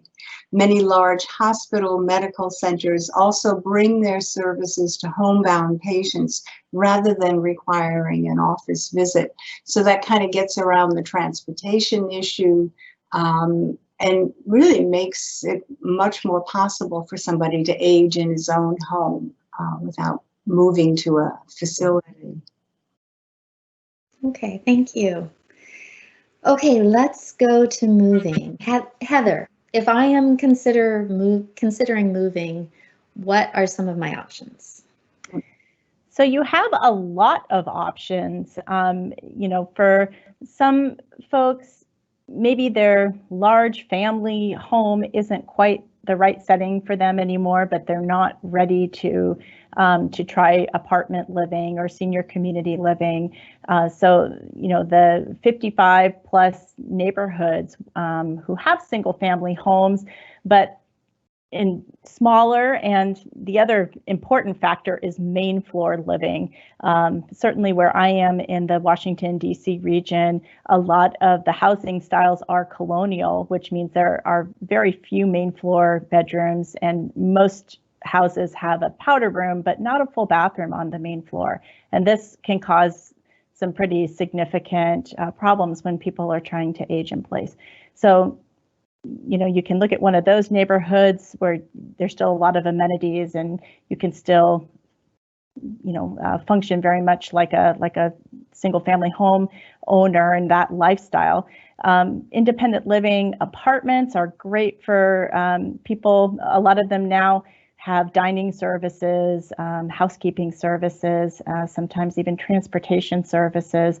So you still have those amenities, but you know, still, and able to bring your own care in. I think that's another reason why people look at those communities rather than assisted living, because they want more choices in terms of the kind of care that they want to bring in.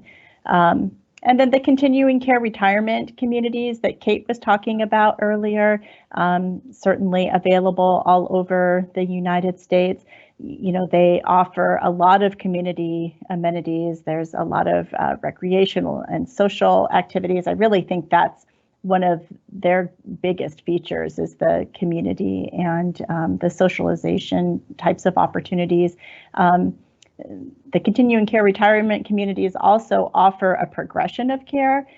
So they have independent living units. They also have assisted living and even skilled nursing care, memory care, many of them, if that's something that's needed down the road. So a lot of options.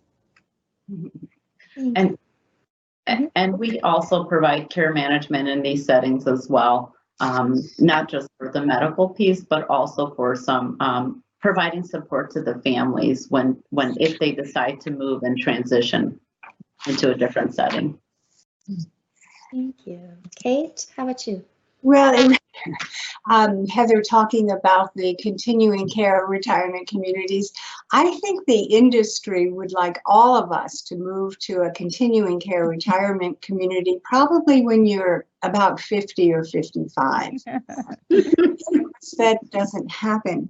And an example that I was involved with through the Senior Living Foundation is a Foreign Service retiree and his wife who were in their mid-70s and had decided they wanted to move to a continuing care retirement community where many of their friends were living, many of their Foreign Service colleagues, actually.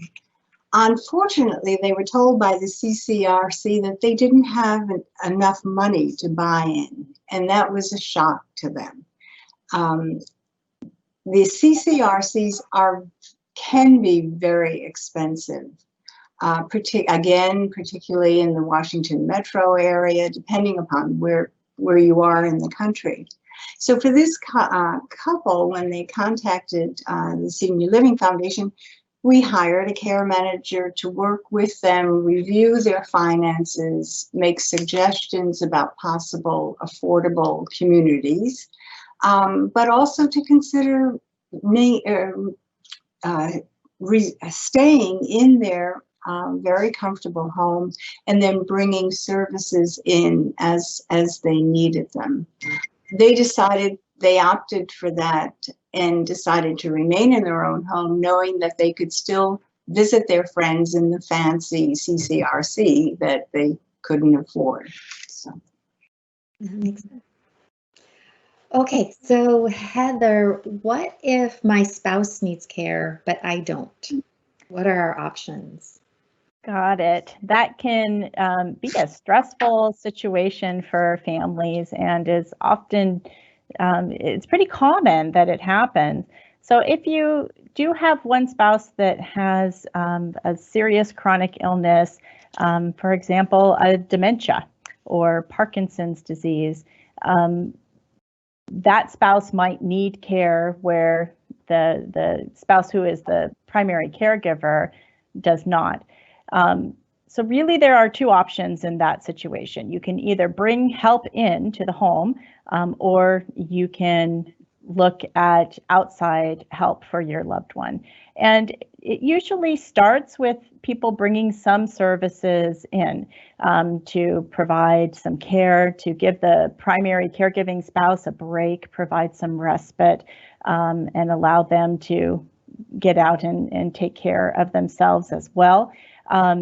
There are other things that you can do if bringing somebody into the home is increasingly expensive. You can look at some day programming, though that's now limited because of the COVID-19 pandemic. So adult day centers or some of the centers that really work with memory impaired folks in terms of day programming are more limited.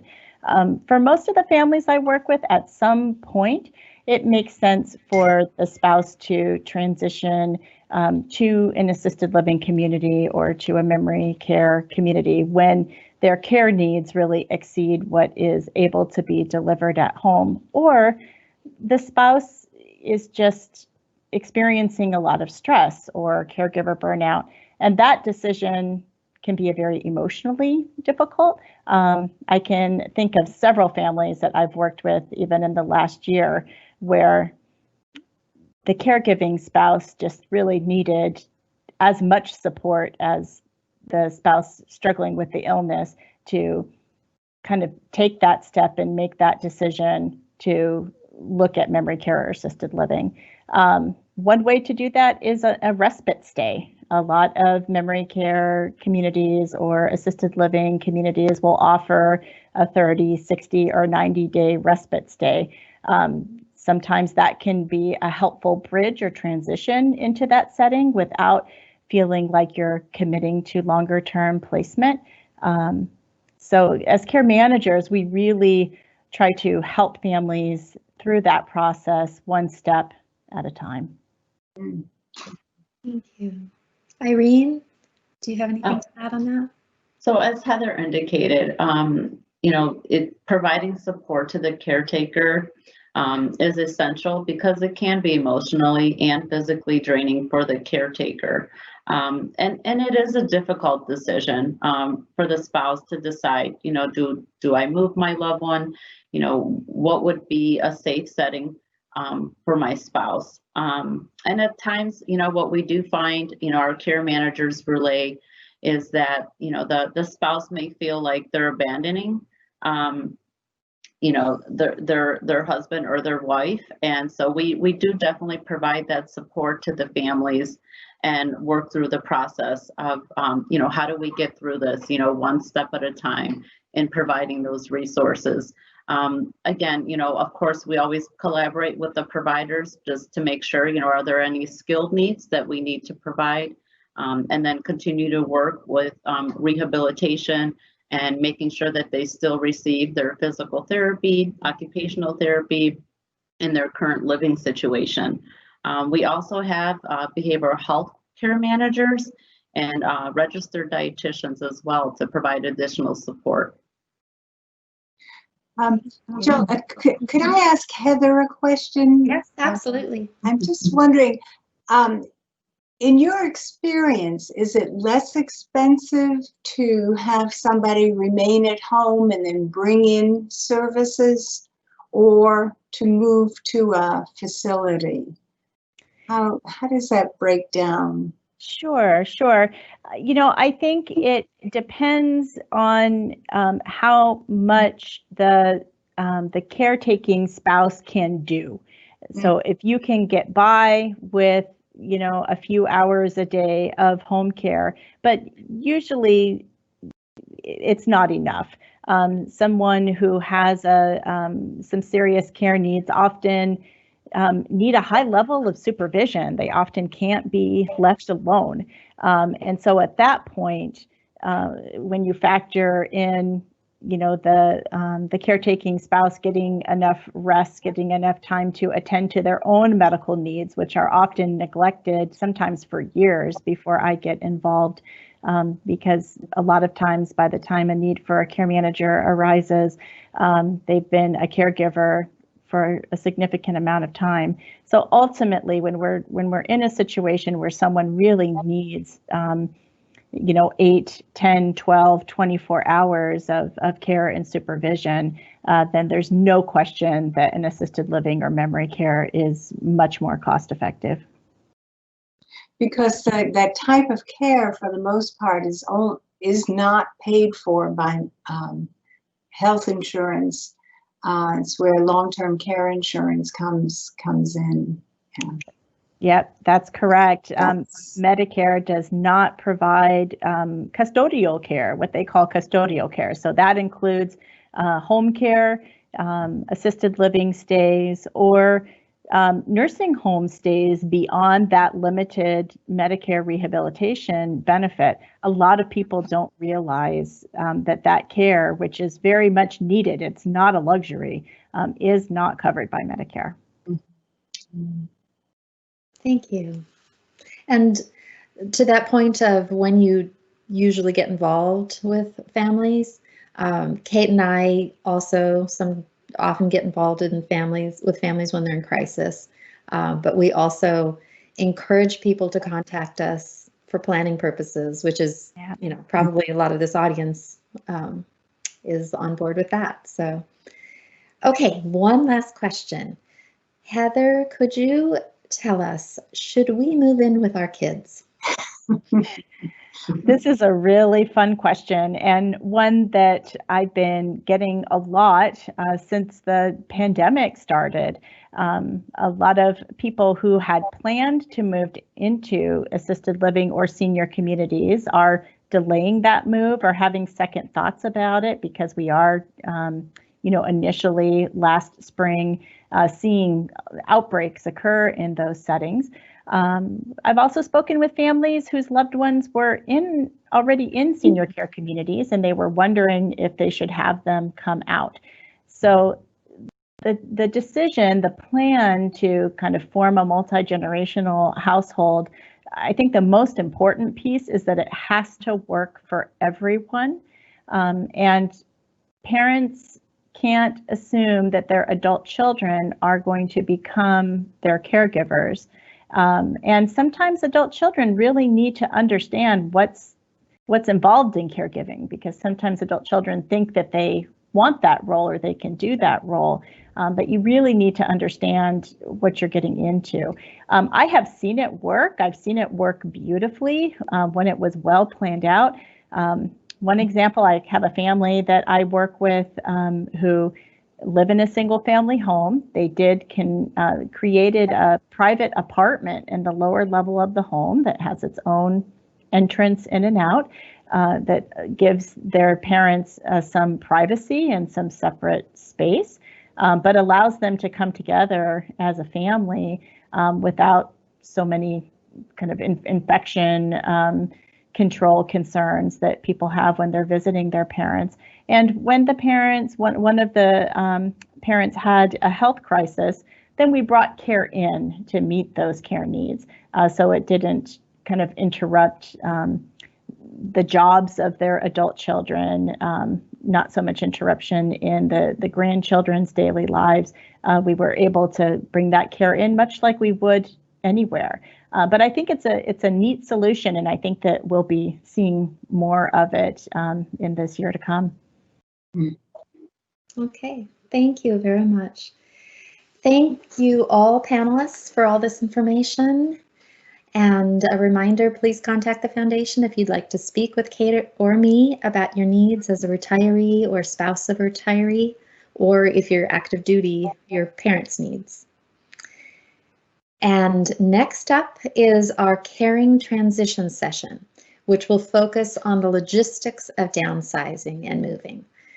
Terry Kern is the owner of Caring Transitions in Northern Virginia and is here to share more with us about the work of his organization and how he helps individuals prepare for downsizing and/or relocation.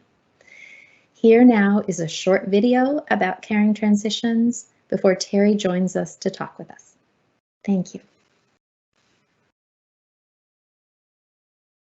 Relocating and downsizing a home or business can be stressful for you, your family, and loved ones. Whether you are moving to a smaller home as an empty nester, an older adult in need of assistance, or due to divorce, the process is often overwhelming. Caring Transitions is a comprehensive service providing professional assistance before, during, and after the move. As the nation's largest professional resource for household liquidation and relocation, our trained and certified employees manage every aspect of a pending move as we meticulously plan, execute, and monitor your project. We help families and businesses to close an estate, downsize to a smaller space, or simply reduce years of clutter. Our role is to remove the labor, stress, and anxiety from your shoulders.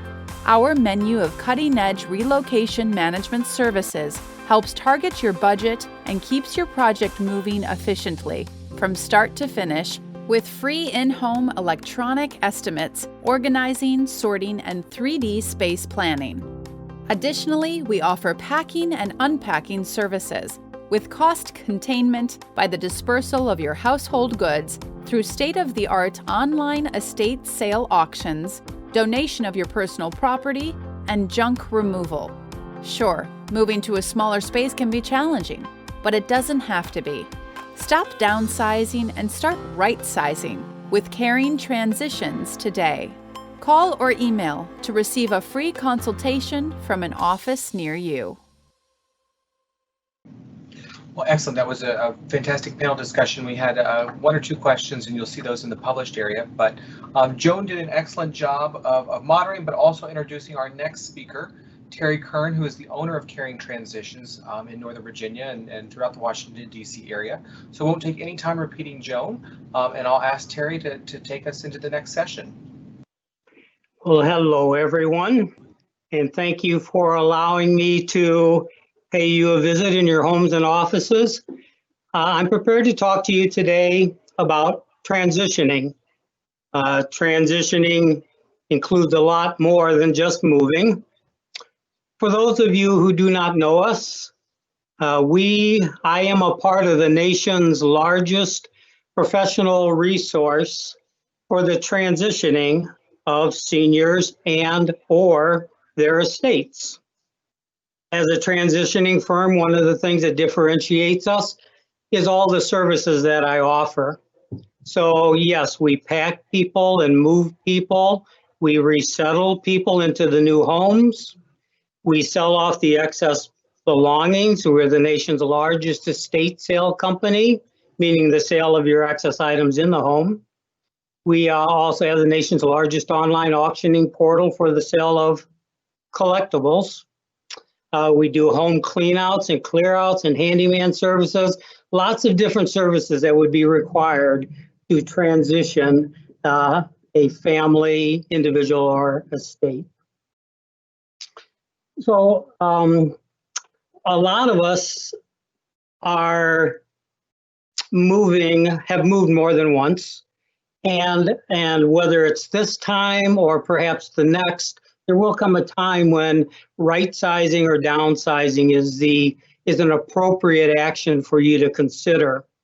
There will come a time when that big home is just too much for one or two people, the same home you raised 10 children in. A home full of items, attics and basements and garages, as well as all that extra space, is a stress inducer. And there will come that time again when it really is a good idea to right size your living situation and not just leave it to the children to handle at a future time. And what's there not to like about right sizing? There's been talk about moving into 55 plus communities and continuing care communities. And you know what, it's hard not to want that. What's there not to like? You're waited on hand and foot. Every day you have 5 or 10 restaurants to choose from to eat. They come in and they clean your homes for you. What's not to like? And so you make the decision, okay, I think I want to right size in this transition. And then you go home and this is what you come home to. And, don't laugh. That's what a lot of the homes I deal with look like. And it's just overwhelming. It's just overwhelming. And you'll throw up your hands and say, okay, I think I'm just going to take a nap for a little while. So that's a situation that a lot of us find ourselves in when it comes to actually transitioning. This is a little list, mainly just of the logistics associated with a move or a transition. So you can see that, moving is one of the 10 most stressful things that you do in your life. And you look at this list and you see many of the issues that you have to deal with. And it can be overwhelming if you're going to look for 3 competitive bids to pack you, to move you, to sell off your excess items, to move you, to resettle you, to cleaning out your home, to doing handyman, all of that. It can be overwhelming, and it is. But you know what? It's the transition, if you will, is more than just moving. Look at this list here and some of the other issues that a family or individual may oftentimes face. There's lots of personal and emotional issues that people are dealing with. This first one here, personal loss. I can't imagine I've been married 45 years. I can't imagine what it would be like to suddenly find myself alone. It's an issue that we oftentimes encounter. To move, you're changing social structure. I swear the older you get, the more tightly bound you become to your community, your religious community, your friends, your social groups. It's hard to just get up and leave that. Health considerations, many of us are dealing with health considerations, from mobility to other onset cognitive issues. Downsizing. We're very fortunate in this country to be able to have all the things that we have. I go into homes that they are just absolutely packed with things. Your lifetime of purchasing activity, your children, raising them and all of their items, the children going off to school and coming back with all of their stuff, your parents' things, your grandparents' things, your house gets so full. And sometimes people have a real difficulty parting with all of their items. The list goes on and on. So when we're talking about transitioning, I'm talking about more than just packing boxes and moving you. It's addressing all of these types of issues to make this the smoothest, most stress-free engagement or move that you'll ever do. So again, just a little bit about us again. We are the nation's largest at what we do. We have offices in just about every major U.S. city. I myself am headquartered in Washington, D.C. metro area. I'm moving people into the area and out of the area and across the country every day of the week. We have about 275 offices nationwide. While we're recognized nationally for our work with seniors, we'll work with anyone, but it's our work with seniors which really stands us out in the local community. I'm going to move on and talk about some of the tasks associated with a move. What we do is not really rocket science, but it is overwhelming. And for those that are in this business, I can tell you that there's a well-worn path between where you're at and where you need to be. And it's just knowing those paths and understanding what is an industry best practice and following them that gets you through this. There's nothing to prevent anyone from packing and moving and resettling themselves and selling the excess. But what it may take a family 6 months or more to do, we can do in weeks, literally, if the client's prepared to move that fast. So let me step through a couple of the different talking points about managing the project. One of the issues that make this more complicated than it needs to be for a lot of people is their approach to doing so. If you can identify your new home location first, focus on that, then the rest of the tasks from those earlier lists start to fall in place very quickly. A client can agonize for days over, do I want to take this bedroom set or this one? Do I want this particular cabinet or commode or piece of furnishing or collectibles? But with all honesty, you don't even know if it's going to fit in the new location. You don't even know if that bed will fit into that new location. You agonize over whether I should take my dining room set. You don't know if it's even going to fit in your new space. If you'll step back for a minute and start looking at this from the opposite end, first find your new home. Let's decorate it and let's plan on getting you moved. And the rest of the items you'll see will quickly start falling into place.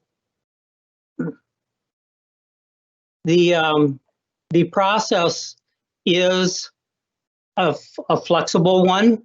The objective is to make sure that you have control at all times. That is one of the ways that stress is decreased.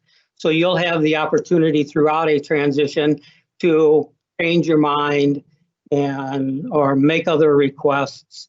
Again, the goal is for you to remain in control throughout the entire process. So let's say you found your new place and now you need to decorate this new home. We do have a space planning capability. We offer transitioning concierge services to hold your hand or an executor's hand or whoever through this process. But for the space planning, yes, we have the space planning software where you've seen this on television, where they'll take a space and all of a sudden walls shoot up and furniture comes in and the new home gets populated. We have that kind of software and we can bring that to bear. Many times it's a far simpler process, but we can help you with that whole space planning process as we go forward. I'm going to talk to you about the right sizing thing for a minute. The last thing you want to do in a transition, assuming you're in the frame of mind to do a transition, is you're looking to right size. Now is a good opportunity to eliminate those items that, to be honest, you haven't needed and you will not need ever again. The boxes, multiple boxes of china in the basement that have been sitting there unopened for 30 years. Your children have told you repeatedly they do not want it. And for you to pack it and move it to the new place, maybe buy a storage place just to store it unopened for another 30 years, doesn't make a lot of sense. Maybe at this stage, what you want to do is convert those items, liquidate them, de-stressing your life, and get the money for those items and use that money to redecorate your new home, to pay for this transition. You know, with the assets you have in your home, you can oftentimes pay for your entire transition and still get a check in the end. It'd be nice, you know, I like to say money, the banks are for putting your money into, not taking out of. Let's sell off that excess, those excess items now, and use that money for the next phase that you're about to go through. So when you're right sizing, there's a process that you can be walked through. For instance, we will walk through the existing home with a client, and first we're going to walk through every room, and we're going to put a little tag on everything that you need for that new home. So in your new home, looking at your floor plan, you are going to need a bed. Okay, which one's it going to be? And does it even fit? You are going to need a dining room table. Okay, are you going to take yours? Does it even fit? Or are you going to buy a new one? So you go through and your home, and first you identify only those things that you need. You need a television, you need a bed, you need a sofa, you need, etc. And that's all you're going to identify. You're going to put that in your floor plan. Then you're going to go through the house again. And now you're going to start identifying other things that you need. Other things the things that you absolutely love and can't part with. So you don't necessarily need them, but you want them, you're going to keep them no matter what. And this may be an old, beaten, worn, well-used lounge chair. But the fabric's in need of repair, but you know what? You've had it for 40 years, you love it, it fits like an old glove. You can't imagine being without it. Take it. So you're going to go through the house and identify those other items that you love, the things that are going to make your new home a home, and you're going to identify those to be moved with you. Now, at that point, you have a well-appointed new home, decorated beautifully, and it's not overcluttered. You can go walking through the home again a third time and now start identifying the other things that you don't need, that you don't necessarily love, but for whatever reason, you want to keep it. And you can do that, but this is where you need to start tapping on the brake before you end up taking everything in the house. So we'll walk you through, or you can walk through this process to identify what you're going to take, what you're not, in terms of right sizing in this transition of yours.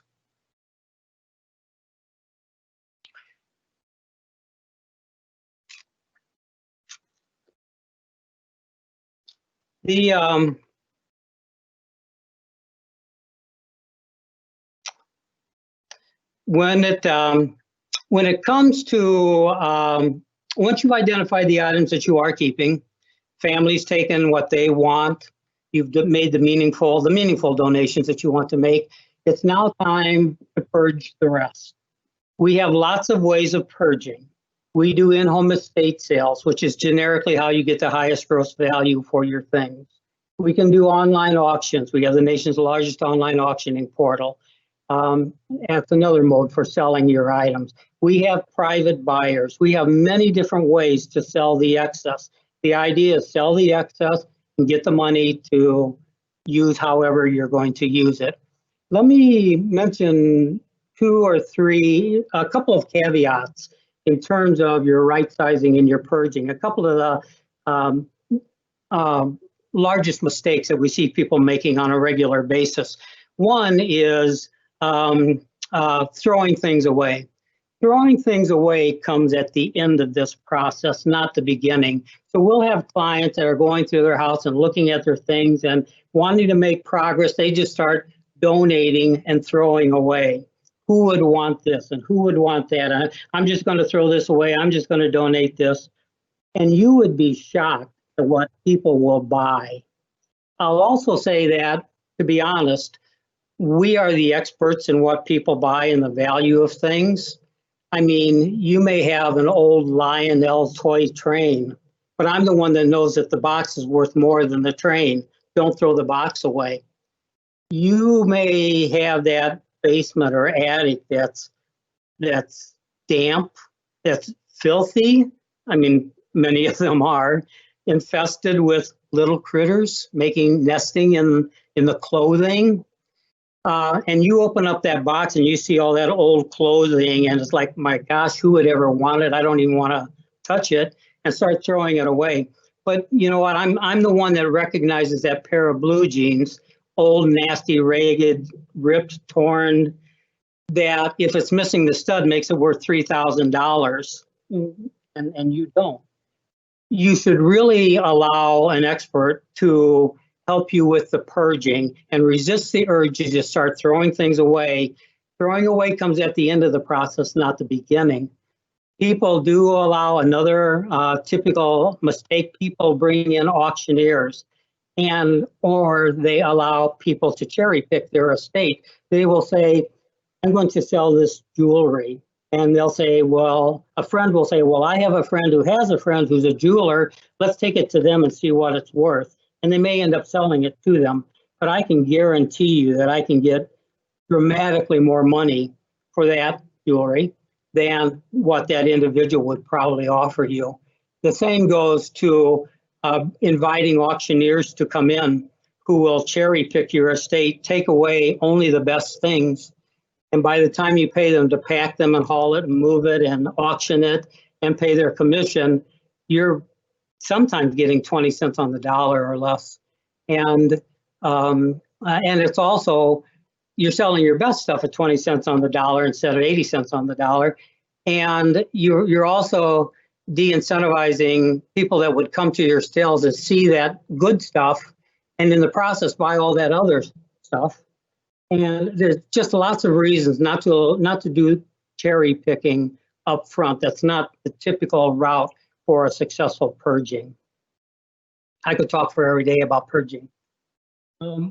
The only comment, because we're running on time here, the only comment I'm going to make about this is understanding the value of what you have. A lot of people ask about the value of their things. Let me talk to that just for a second. Let me talk about the value of your estate. Let's say you have a home and your home is worth $100,000, a round number. The insurance industry is going to value the contents of your home at $30,000, at 30%, $30,000 roughly. If the house burns down and everything in it, boom, you get $30,000. So that's your baseline number. Of that $30,000 of content, you're going to keep how much of it? 50? 40, 30, 50, 60%, 70. Let's say you keep 50% of it. Your $30,000 value is now down to $15,000. When you do these sales, you're probably going to get about, let's say, 30 to 40% of retail on these items. Again, these are old items. They're worn. They have wear. They're not brand new pieces. Now, this doesn't apply to everything in your house. Many items in your home will be worth a lot more than what you paid. But generically, let's just say 30%. So what that does is when you factor in all of that, your $100,000 says when you sell the excess, you're looking at $4,500 returned to you.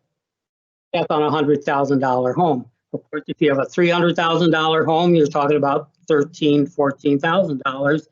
If you're talking about a $900,000 home, now you're talking about, say, $45,000, $55,000.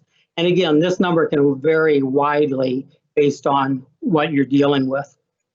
If you want to know the price of any one item in your home, a desk, a chair, or whatever, the best way to do it is go online and Google used something. Type in a description of that item, and you'll see a lot of items come up. And go to eBay. Go to eBay, and eBay is going to give you a list of here's every dining room table by that manufacturer and model, whatever it was, description that you put in there. And you're going to find thousands of them, thousands, all over your neighborhood. And the prices are going to be anywhere from $5, to thousands of dollars for the same piece. That information is irrelevant. You can refine that search and select or drill down only on the completed sales. The completed sales, and it will give you that same list of the items that had been sold and what they sold for. That's the relevant information. That's the ballpark price that you can expect for that kind of item. That's what they're selling for online in the market. Of course, if you're talking to a dealer, collector, reseller, broker, consignment shop owner, they want to give you 50% of that so they can turn around and put it in their shop and sell it and make money. But there's just a couple of notes on value of items within your home. Whenever we engage with a client, we do have our appraisers come through. They touch everything and put a value on everything so we can help frame that expectation so you know what you're dealing with. It might help you make a decision whether you want to keep something or sell it. So now comes moving day. I'm not going to talk a lot about moving. I think many of us have moved many times in our lives. It's not rocket science. I'll say that there's best practices you want to be have followed. A large reputable firm will.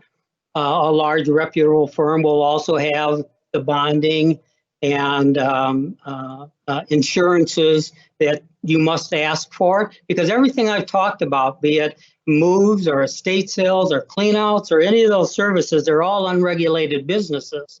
So there's nothing to prevent two guys, retired, pickup truck, and I'm now in the moving business. And they have who know who coming into your house, digging through your things.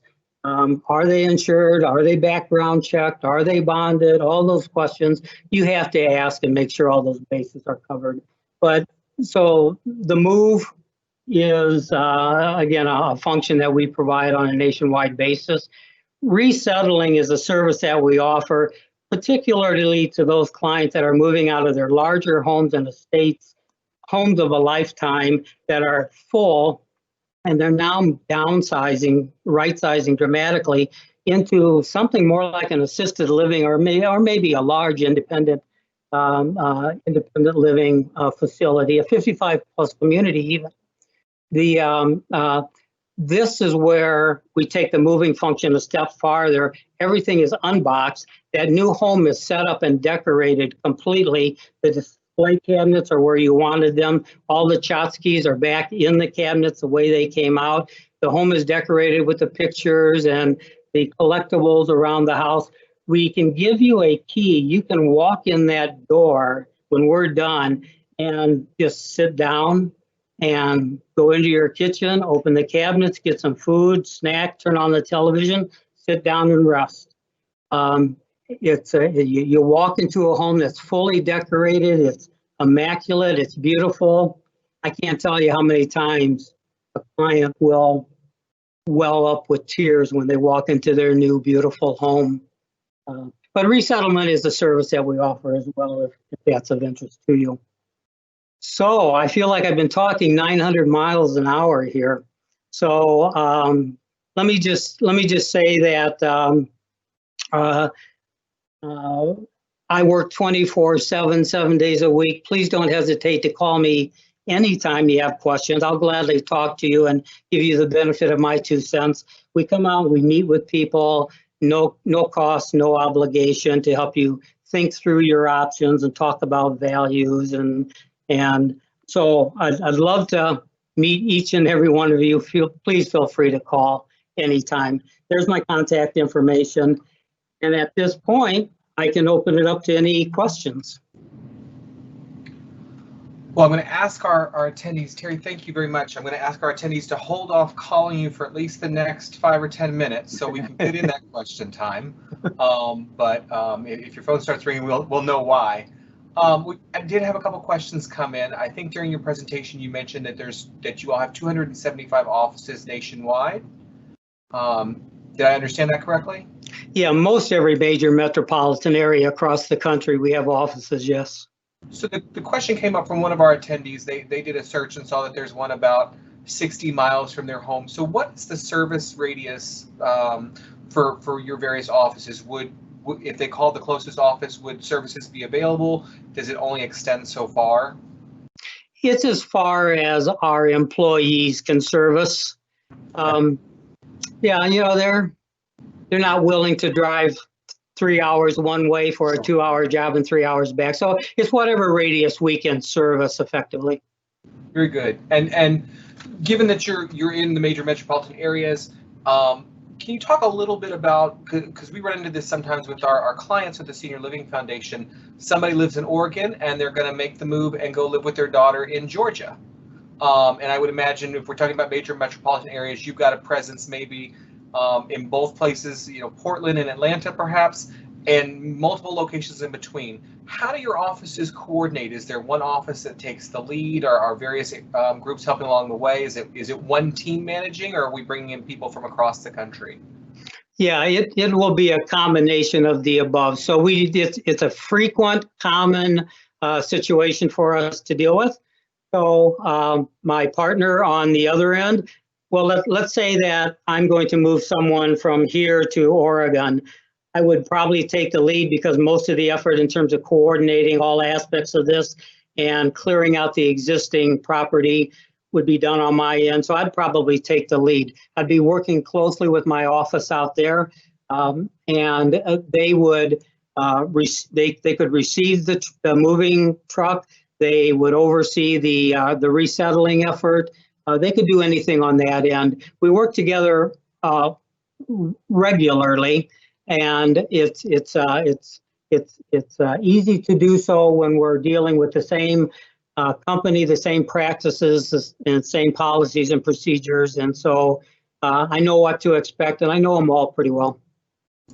That's great to know, and it's also really good to know that a lot of the work takes place at the front end as you're making those decisions. We've had several questions come in about cost. Mm-hmm. And I'm guessing there's perhaps a wide array of costs that could come in given the various services that you've talked about. Can you give us just a little bit of information about that? Yeah, good question. When we are performing a service like packing or moving or resettling, if we're doing handyman services on the home, painting it, changing carpeting, if we're doing any type of service for you, then I'm doing that, then I'll be giving you a firm fixed price quote for that type of work.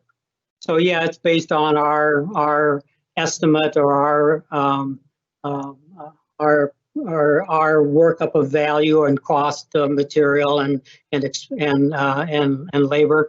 But I give you firm fixed price quotes for anything that's service related. If we're selling something for you, doing estate sales and auctions, etc., when I'm selling for you, I'm doing that on a commissionable basis. Most estate sale companies are going to charge you 35% or more. I'm typically 35%. And again, one of the things that differentiate me is I'm not just a moving company. I'm not just an estate sale company. I'm not just an online auction company. I can sell it. I have lots of different ways to sell, including private buyers. I'm here in DC metro area. I have the best prices for jewelry and rugs and certain other categories in this area because I actually take it up to the streets in New York City and I sell it there. It's only 4 hours away and I can literally get 4 times the price for items by doing that. Other companies won't do that. So I'm going to be, when we're selling things on a commission basis, I'm going to be motivated by whatever gets the highest gross revenue because we're sharing it. I'm getting 35%. If you have other preferences on how you want something liquidated, then we'll honor that. But otherwise, I'd be motivated by whatever approach or multiple approaches generate the highest revenue. Well, thank you very much, Terry. You are truly a renaissance man for our time, at least in the senior care area and the senior transition area. And thank you so much for a comprehensive view of what that looks like from start to finish, and for the information on how we can contact you and start making those plans for either ourselves or our loved ones. Thank you very much. Sure thing. Thank you all, and call anytime. for our next segment, which is an RNET demo, retirement resources at your fingertips. Now, we did have some, we were not able to have anyone from the Office of Retirement with us live today, but we were able to work with them to have a video resource available. And so as we're going to play the video, I want to introduce you first to who you're going to hear on the video. The first person is Sonja Ricks. She is the director of the Office of Retirement. She joined the Foreign Service in 1991 from Central African Republic, where she was serving as the Associate Peace Corps Director. Previously, she'd been a returned Peace Corps volunteer from Niger, and she spent the majority of her career in the AF. She's a management code officer. She's worked as a GSO, an HRO, a management officer, an assignments officer, and a GSO course instructor. She entered the Senior Foreign Service in 2015 and started as the director of the Office of Retirement in 2017. She's a graduate of the National Defense University's Eisenhower School, and she holds an MBA from American University. She and her husband have been married for more than 20 years, and they have a son who attends George Mason University. Beside her, you will also see and you'll hear the voice of Edward Capers Jr. He's currently the Deputy Director of the Office of Retirement, and that is in this maybe a new phrase to some of you, the Bureau of Global Talent Management at the Department of State. He has served in previous positions within the federal court system, including as a retirement counselor and benefits officer at the Supreme Court of the United States of America. He was previously an administrative officer for the United States courts in various human resource and leadership roles there. Prior to his career with the courts and then with State Department, he held various HR positions, executive officer, labor, and employment relations officer, staffing, benefits, and entitlement specialist, and federal mediator. And he served on active duty in the United States Marine Corps from 1981 through 1983. He has a master's in Internet Information Systems, from Strayer University, and completed his executive leadership course at the Maxwell School of Citizenship and Public Affairs at Syracuse University. You'll also see in the video, though I don't think we'll hear much from him, Jeff Mounts, who is the acting Comptroller of the Department of State. You've seen him at our seminars before. He previously was the Deputy Comptroller, and then before that was the Managing Director for Global Compensation, and then Director of Systems Development and Maintenance. So he's based in Washington, D.C. now, but he's also served time with the Department of State in South Carolina at HRSC, as well as in Bangkok, Thailand. So without further ado, I will ask my colleagues to go ahead and push play on the video, and I'll be back once the video is completed. We will not be able to have questions during this segment.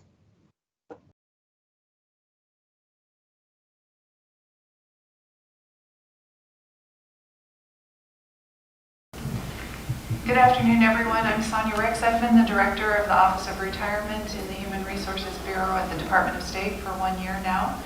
I feel very privileged to work with Edward Capers Jr. and the civil service staff that we have, who processes all of the retirement applications. As Jeff said, we also provide support for the annuitants who have retired under the Foreign Service system. We've really focused on customer service, and we've focused right now also on succession training, because we have a number of people who work on our staff who will soon be retiring.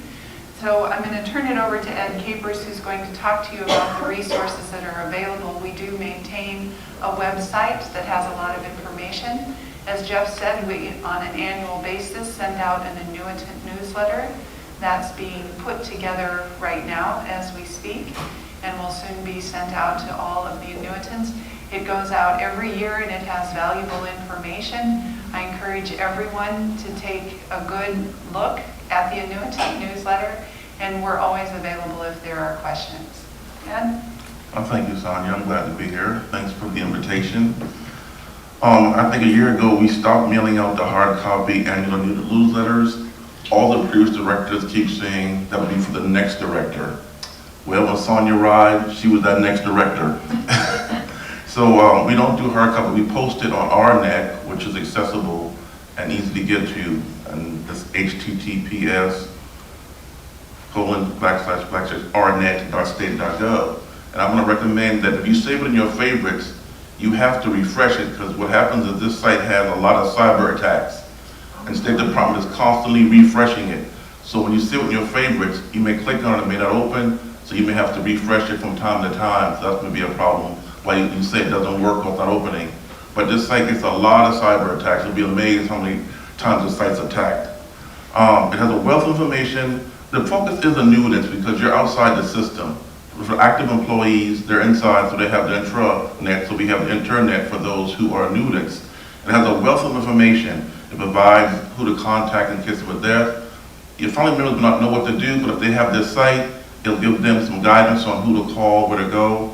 And we're going to bring this up in a minute. I think someone's going to bring it up for me, where it has our phone number to our office. It has where to email to if you need help, hrsc@state.gov if you have questions or concerns, or you can dial the phone number that's on RNET that goes straight to our office, to our front desk.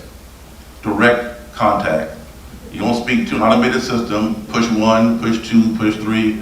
An actual person will answer and transfer you to someone who can assist you. Or what we call that you have a live person to talk to. And I think that's important. And as Sonja mentioned, customer service has been one of our top priorities because we want people to feel because they're retired now, they are less.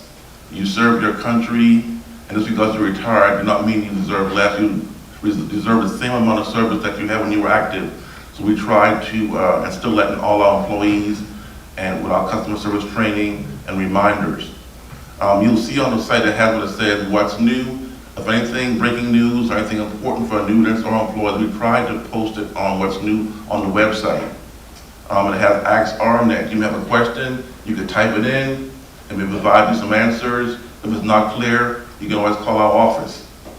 What I like about this site too is it has what they call re-employed annuitant program information. We don't manage it, we just post information on our website. The Human Resource Service Center in Charleston keeps the information for re-employed annuitants updated in case you want to come back to work. I say this to everybody, you really never retire. As long as you are healthy and you can get around, you may want to be active and work, so that's a good thing. Your expertise and knowledge may always be needed. We also have things that happen in life, such as divorce and former spouses. So information on what to do if you're going through a divorce, or if you're remarried. You may find the love of your life. So, so you may want to call our office so you can see what you need to do to make sure you have the proper coverage and benefits. And I'll ask them if they can bring this up from which they have now, but there's a lot of information there for you to look at, to just read, especially with life changes. If you have a qualified life event, please call our office and we can guide you as what you may need to do. If you have any issues with taxes, we work closely with Mr. Mount's folks in CGFS in Charleston. We work closely together, constant issues to assist each other. It's a team effort, and we work closely. We thank Jeff all those years of down there in Charleston. I could email him or call him to Jeff, I need your help. But now he's much closer, I can just walk upstairs now.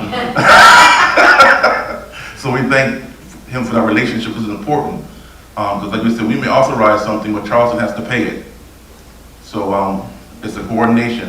And like Sonja says, it's all about accuracy, timeliness, and completeness. Those things are very important. And we always want to be accessible and available to our annuitants. We want you to know that you're hanging from the office director and deputy. We always want to be accessible and available. And if you feel or you believe you're not receiving what you should, please feel free to call us.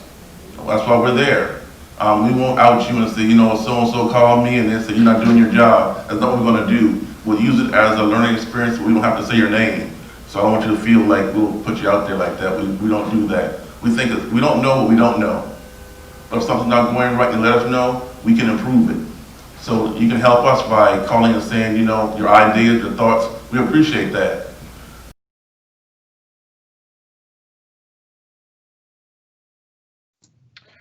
Great. That was some earlier footage of a discussion of RNET and how to use it. I encourage you, if you are a retiree from the State Department, please use that resource. You can access a lot of information as Sonja and Ed outlined in their presentation.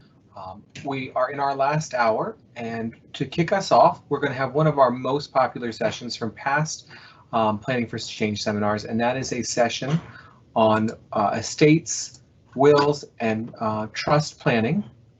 And I hope that you will ask your questions, because we're going to examine estate planning as well as the new tax laws. And to help guide us through this process and unpack everything as well as answer your questions is Mr. Jonathan Kinney.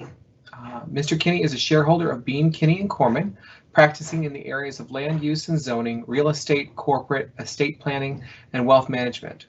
John represents regional and national developers, property owners, and business owners in all aspects of the land use and zoning processes for their commercial, office, residential, and mixed-use projects. He also works with nonprofit organizations on affordable housing projects.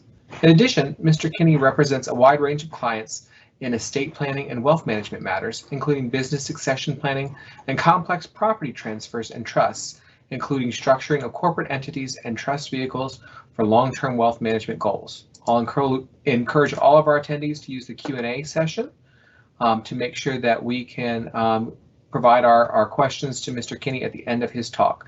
Without further ado, Mr. Kinney, it's yours. Thank you very much.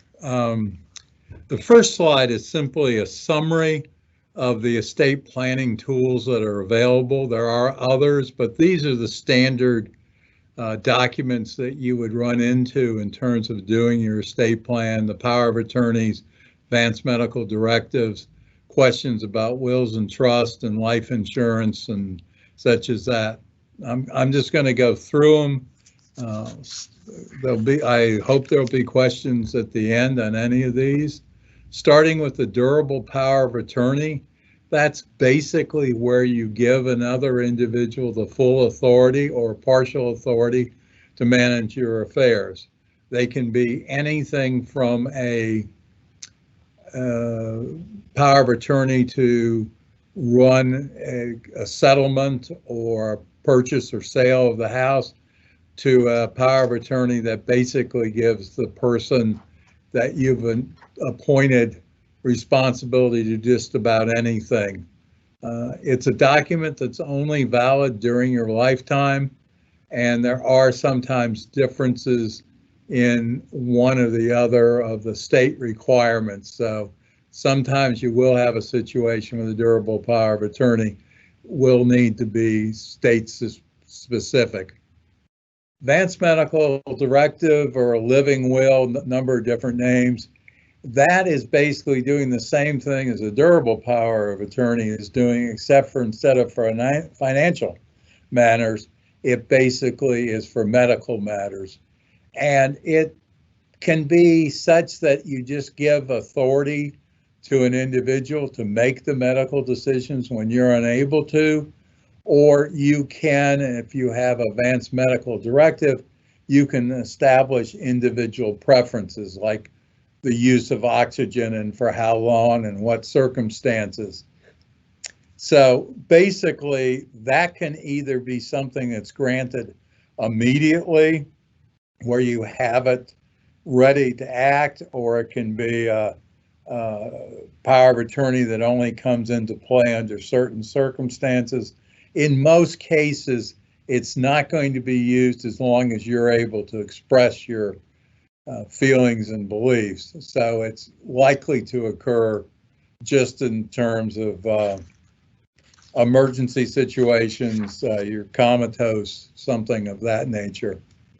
Now, one thing to remember about a will, a lot of people would think that if you put something in a will, it's going to be followed, but that's not always the case. If you have a contractual relationship, such as an insurance policy or retirement account, and you name different individuals as beneficiaries, that is going to override the will. So you could have in the will everything to spouse and then to kids, for example, but you also could have a retirement account that you wanted to go specifically to a niece or nephew or to somebody with certain types of special needs or such as that. So you basically have to be careful when you're setting out the will and you're trying to figure, well, I want this percentage to go to this person or this percentage to go to this person. You need to look at what you've done in these situations that override the will. For example, if you own your house with your spouse, that's going to override a will. I mean, even if you wanted the house you were living in for some reason to go, not to go to your spouse because you were both planning to move or going to a retirement home or something like that. If your will says one thing and the joint ownership says another, it's going to pass by survivorship in most cases. So the spouse would get it in that particular case. Now, most states, majority of states allow a transfer on death and conveyance on death type accounts. So that's another way that you can override the statement of the will, because again, that becomes a contractual agreement. So you need to think about the interplay between these different documents.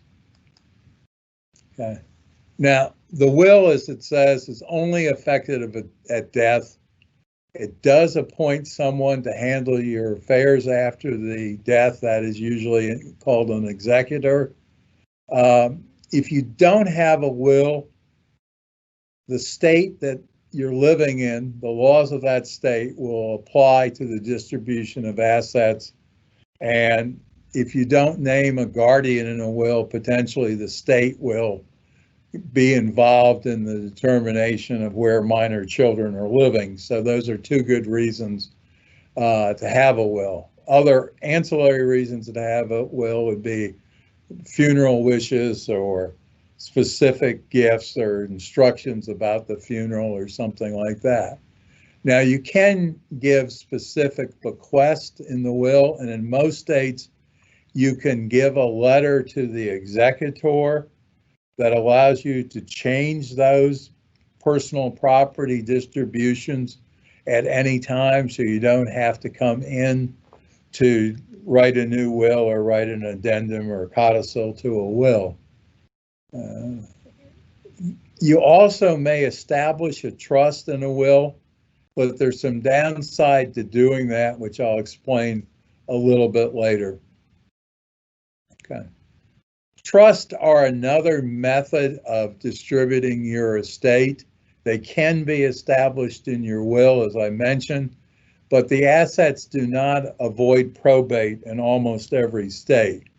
So most commentators would tell you you're better off setting up a trust while you're alive, an inter vivus among the living type of trust. It's established, you can revoke it at any time unless you want to have an irrevocable trust. Most irrevocable trusts are usually for tax planning purposes, but not always.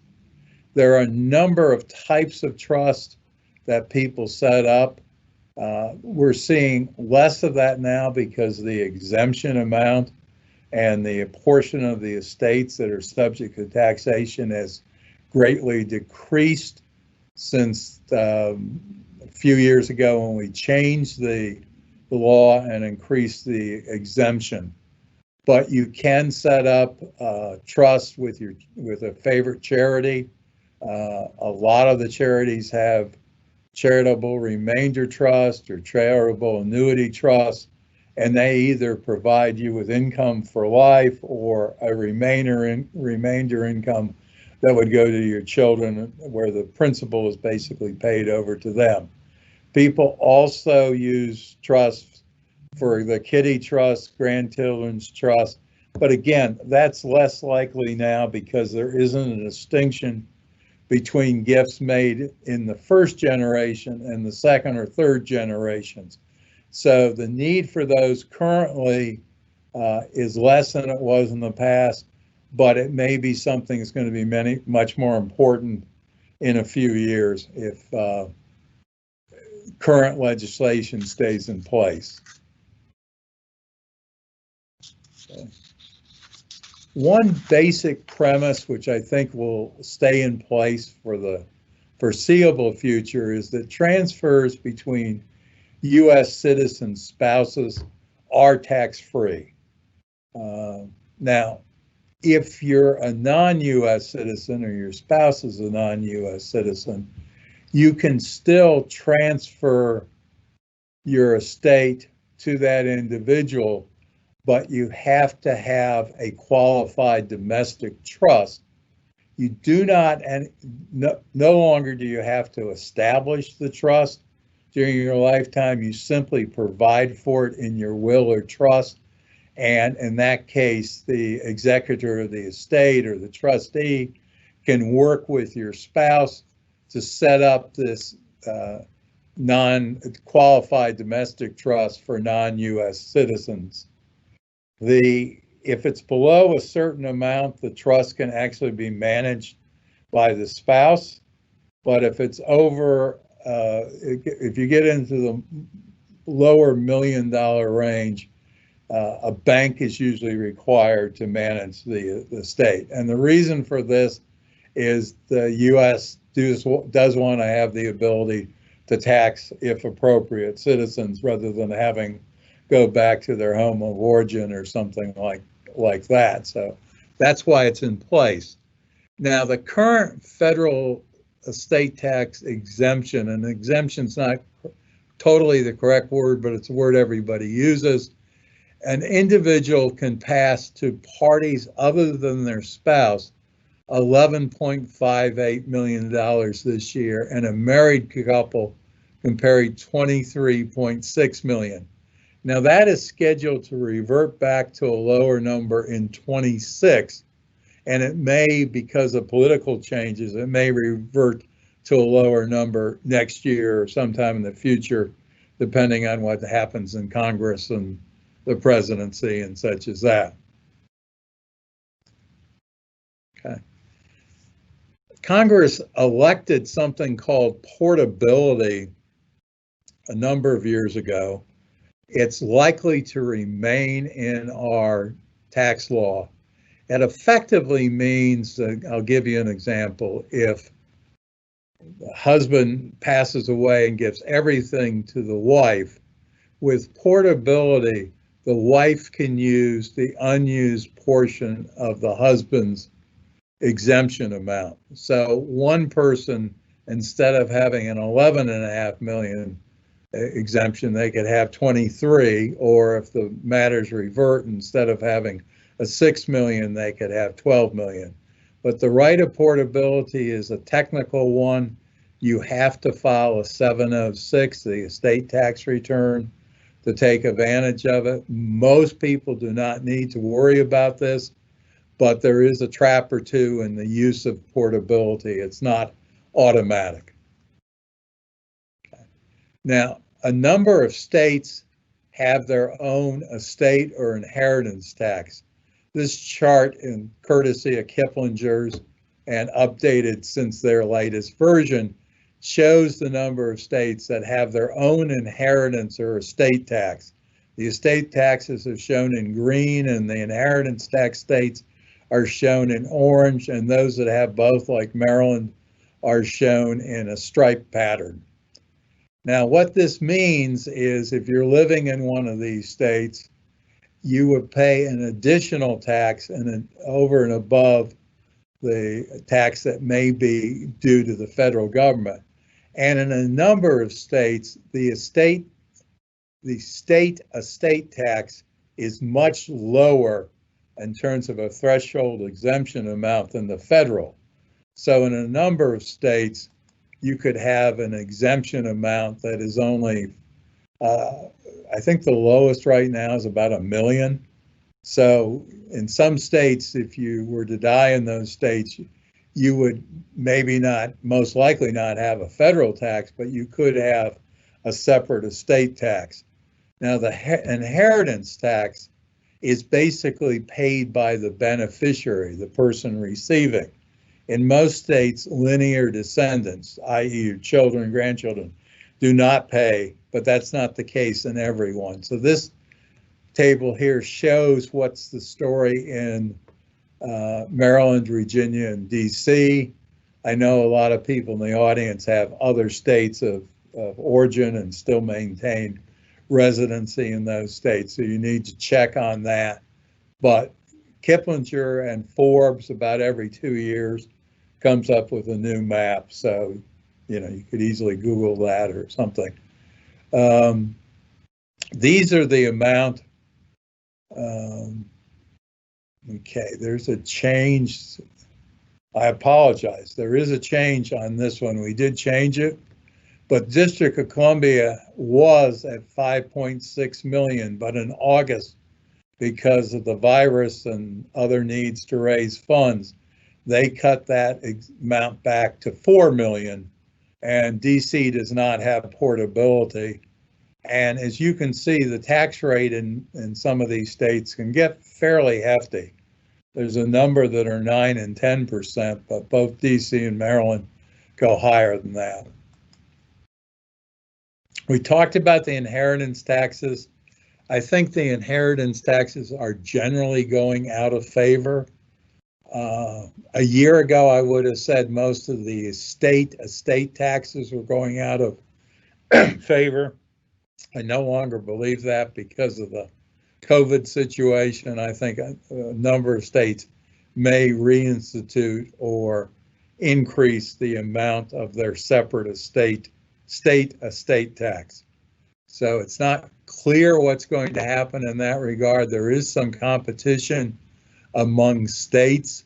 A number of states who had taxes, their own state taxes, have in recent years reversed their estate tax, because what was happening is people were moving out of that state and moving to states that either had no income tax, which was one side of the coin, but also had no inheritance tax. So a number of states realized that they probably were losing money by having people make that decision to move before their death, and they weren't getting the income tax and number of other factors. So while I think inheritance taxes are still on the way out, it's probably different for state estate taxes. Okay. Now, we've already gone over the lifetime exemption.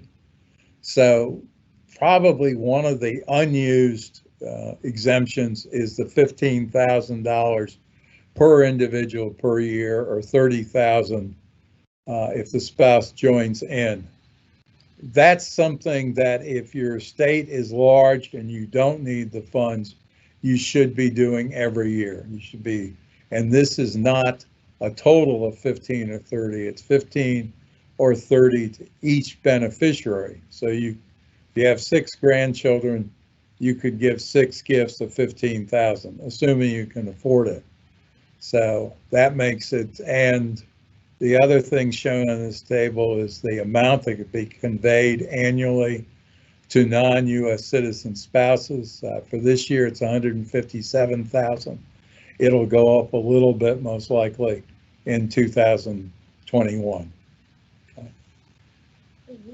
The gifting strategies, in addition to the 15,000 or 30,000 you can give, you can also give the cost of medical expenses and tuition. That can be even for elementary school, middle school, doesn't have to be college. The clear thing is that the check has to be written directly to the medical provider or the educational institution. If that is done, you could potentially pay for a grandkid's private high school or college or anything of that nature. So again, that increases the amount that could be contributed annually. Usually gifts of that nature are made under a uniform gift to minors or uniform transfer to minors situation, which means that the ownership is with the minor, but because they're under 18 and cannot control the asset, they basically are restricted until they reach either 18 or 21 to having direct control over that, but the trustee can pay money for college tuition or other items. One thing to remember, if you are giving gifts, it's always better to give appreciated property, because that way you're not paying the taxes on the sale of the property and then giving it to you. If you give it the appreciated property, while it'll be treated as at the value that it is today, you won't have the taxes to pay, and the person who receives the gift would be able to sell it at that point without taxes if they sold it at the same relative price as the appreciated value. We'll get into interfamily loans. That's very attractive right now. And of course, charitable giving, if your intentions are charitable, definitely give appreciated property or give money from your IRA. That's not applicable this year because of some changes because of the virus. But you can gift out of your IRA in a normal year and not have to take the minimum distribution if you use charitable gifts instead. Okay. Some of the things that did happen earlier this year are some changes to the retirement benefits. Prior to this time, if you gave gifts to children and grandchildren, they could maintain the IRA over their lifetime. In other words, they wouldn't have to spend the money in the IRA. They could effectively just establish a new lifetime, and they would pay out whatever percentage a year would be required to achieve the maximum deduction over their lifetime. What has happened is that has changed. So it does not apply to spouses or individuals with disabilities or individuals who are less than 10 years younger than the deceased. So if you have a younger sister or a younger brother and they're less than 10 years, they could still follow the old rules. Spouses are a favored class and they are not covered by the new legislation. But children, grandchildren, anybody who's more than 10 years younger than the deceased now have to take the money out of a retirement plan within 10 years. And that was done as a tax enhancer because they made other changes to the law that were tax beneficial to the taxpayer. So this was one of the changes they made to raise revenue. I'm just going to leave this up. It's the benefits for foreign service spouses. It's very somewhat technical, and I'm sure either somebody in human resources or there's a lot of this information online. And I'm assuming that most of the people listening today, this is not an issue, though I don't know. Okay, next slide. Okay. Generally, spousal rights are usually a percentage. I used Virginia as an example. And if there is a divorce or something like that, a lot of states are moving towards what they call an economic partnership theory. And in the past, the spouse would have a certain percentage. Now it's kind of based on the length of the marriage. And they look at both the spouse's earnings and assets, and then things are split from there. I think this is my favorite slide right now. This is, you can loan money to a relative, can be anybody in your family, it can actually be anybody, but this only applies in the interfamily loan rate. The IRS established a minimum rate that you could charge. Maybe 10 years ago, that rate was 6 or 8%. Because interest rates are so low now. And again, I apologize. I do have the September figures, so let me get those. They're even lower.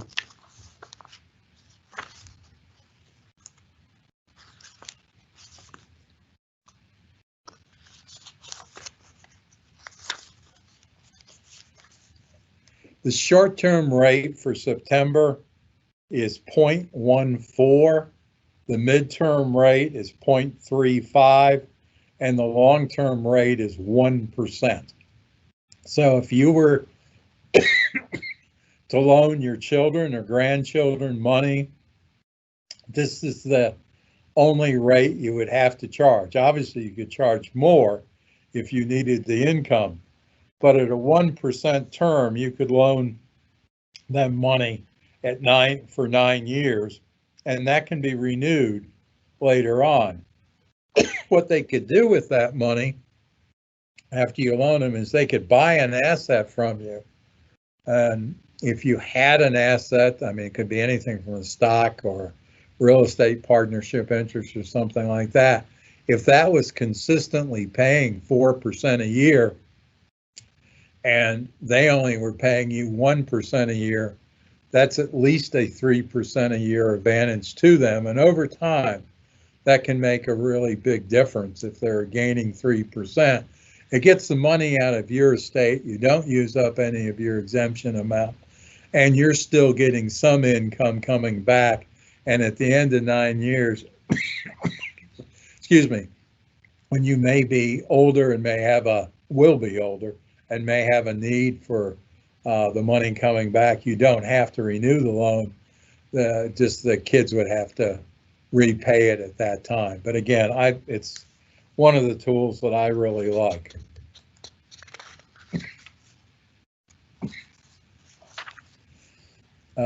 Probably the last slide here is just when to review an estate plan. If you have a major event, you get married, spouse passes away, you move to a different state, you have birth of a child, things like that are times to look at your will and trust. Doesn't mean that you need to change it. It's just a good time to take it out and look at it.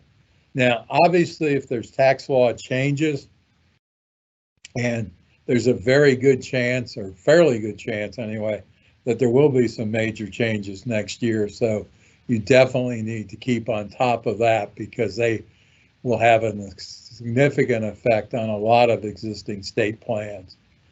Obviously, if you win the lottery, you have a significant increase in your assets. That's certainly definitely a good time to look at your estate plan. And we then recommend every 5 years. We're not recommending that somebody change their estate plan every 5 years. We just ask them to look at it or ask their counsel to look at it and just see if there are any reason for changes.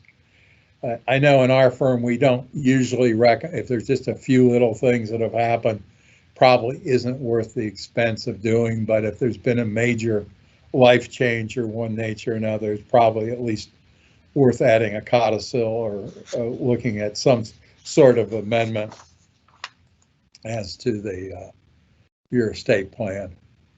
And then I think we turn it over back for questions. Excellent. Thank you very much, John. This has been a very informative, as usual, discussion and got down into the weeds while keeping it interesting. And I really appreciate that. We did have some good questions that came in during the presentation.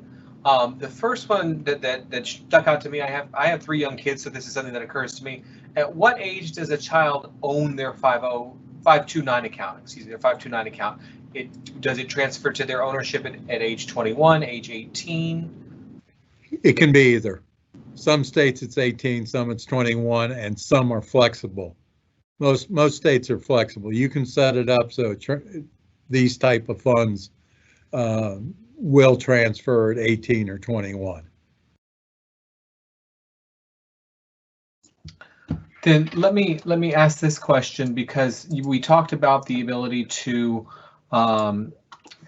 make a gift of paying for medical needs. And you mentioned that as it applies to children in particular, I think, and so forth. Does it apply to parents? We get a lot of questions. Yes. Active duty, so you can pay for another family member, including a parent? It applies to anybody. I mean, if you wanted to, you could pay my medical bills. Okay. Is there any limit on that amount? No, there is not. Okay. The key there is that it has to be paid to the medical provider. Right. Okay, so it can't go to the parent or it can't go to some other party and have them pay it. You have to pay that directly to the medical provider or the educational institution. Okay. There was a good question as you were talking, a question that came through about when you were discussing charitable distributions. You mentioned for the IRA. Can you also make similar distributions from a 401k or even from a thrift savings account under the federal program? You can make it under 401k, but I don't know about the thrift savings plan. I don't know why it wouldn't, but this is legislation specific, so I can look that up. But the ones that are the retirement accounts are usually allowed, but when it gets to the government, I would just ask HR or something on that. Yeah. Understood. We asked the administrator for the TSP, and for those of you who are looking for a good place to make those qualified minimum distributions from whatever account you have, the Senior Living Foundation is a 501c3 charitable organization. So I'll just mention that, and we appreciate your support. We had a question come in that, and this got to the former spouse and the surviving spouse information that you shared. The question was, if a former Foreign Service employee is widowed and then remarries and then passes away, does the second spouse, who's now a surviving spouse, have rights to the usual Foreign Service survivor benefits? And I'm not going to push you into answering that. If you want to, you're welcome to. I will say that this is a great question to contact the Office of Retirement about.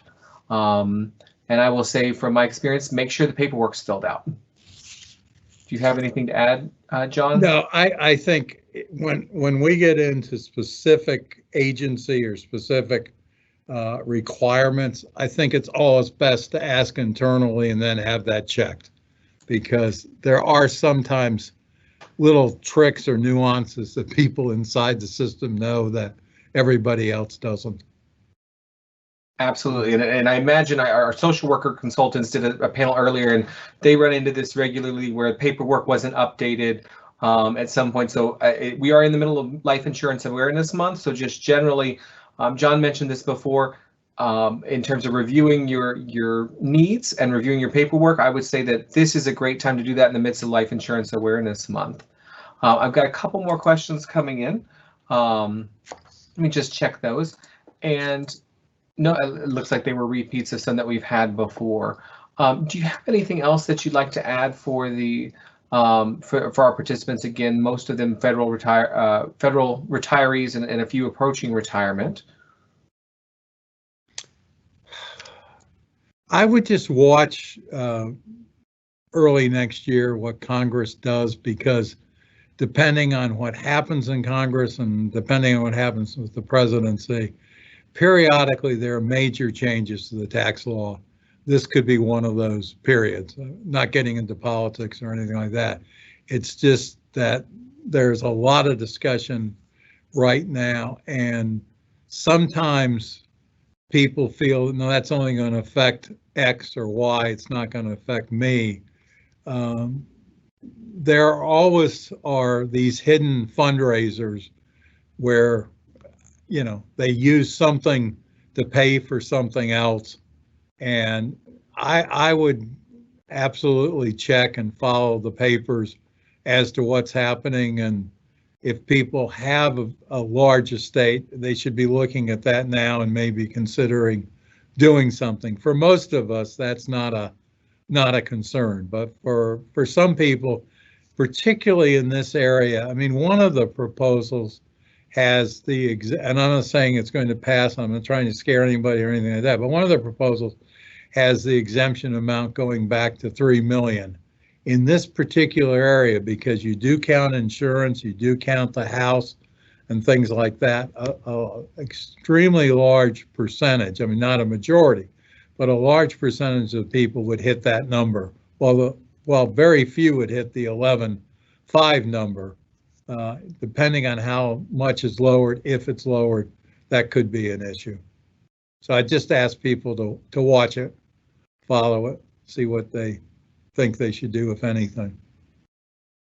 Okay, and a topic I think will be front of mind and well followed by many of us over the next, I think we're now at 40 days and beyond. So into the next Congress. Thank you very much, Mr. Kinney, John, for joining us today. Thank you for your insights, for your expertise. And we know how to, we've got the slide, and we'll make sure that we include that when we post this information on our website. If anybody has personal follow-up questions, they'll know how to contact you. So thank you again. Thank you. And I will send you the substitute pages on the September interest rates and the other one, just so you can substitute that. Thank you. Thank you very much. All right, so we have just a couple more sessions, just actually one more substantive session, and then some closing remarks. But our next session, we're going to begin with a video, and you've heard us talk about some of this. If you're an AFSPA member, if you receive our information, you've heard about this before, and that is sort of what is the future of healthcare. You've heard us also talk about bringing care closer to you, surrounding you with care, and so forth. And we're always looking for innovative ways to do that. And it's not limited to AFSPA. You may be seeing this if you're enrolled in another federal health plan.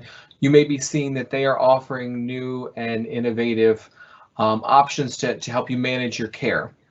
One of those new innovations that we have latched onto and we're at the forefront of sort of visiting, and I'll share some of that with you in just a moment, were the CVS HealthHUBs. The last 6 months, we've all experienced ways to innovate in the digital space. This seminar being a perfect example of that, but perhaps you've had a video visit with your doctor, perhaps, or just a phone consultation that you've never had before. There are a lot of ways that's coming closer. I have a cellular enabled diabetes meter that sends my information off so that I can use that and track it, send a report to my doctor when I need to. Things are coming closer. Things are getting easier for us to manage wherever we are. And so what I will say is that this next video is going to tell you about one of these new innovations that combines the digital space, but also brings things closer to where you are in the physical space. And that is the CVS HealthHUB. This is a new concept being introduced by CVS, and you'll see them spreading out across the country over the next year and a half. But for now, I'll tell you more when we come back about my first visit to a CVS HealthHUB and some of the features that you might see in one in your neighborhood. But for now, I'll share this video with you.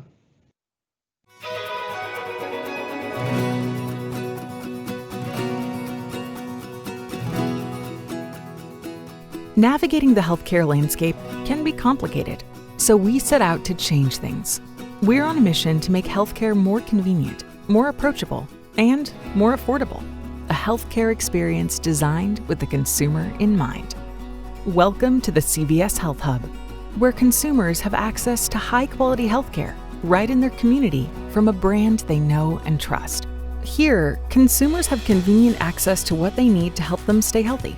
Preventive care like vaccines and immunizations, to well-being programs, nutritional tools, and expanded health and wellness products. Here, we'll help diagnose and manage chronic conditions like diabetes, and if it's needed, make introductions to nutritionists, behavioral health specialists, local providers, and community resources. It all starts with the care concierge, who will inform consumers about HealthHUB products and services, and guide them through the experience to help with their personalized health goals. A professional care team of licensed practical nurses and nurse practitioners, physician assistants, and pharmacists are available to help. They can provide comprehensive care to help consumers be their best. When it comes to improving the health of those with chronic conditions, we know early intervention is key. Through access to targeted data like claims history, our pharmacists can provide intervention to high-risk consumers the moment they're thinking about their health, right when they come in to pick up prescriptions. They'll connect the consumer to health plan resources like care management. Some of our HealthHUBs have wellness rooms for consultations and may even offer community-based activities and well-being classes, so consumers get all their health products and a little me time before leaving the store. It's the affordable, high-quality care consumers need whenever they need it. CVS Pharmacy is bridging the gap to help navigate the healthcare landscape and improve the overall health of our local communities. Welcome to the CVS HealthHUB.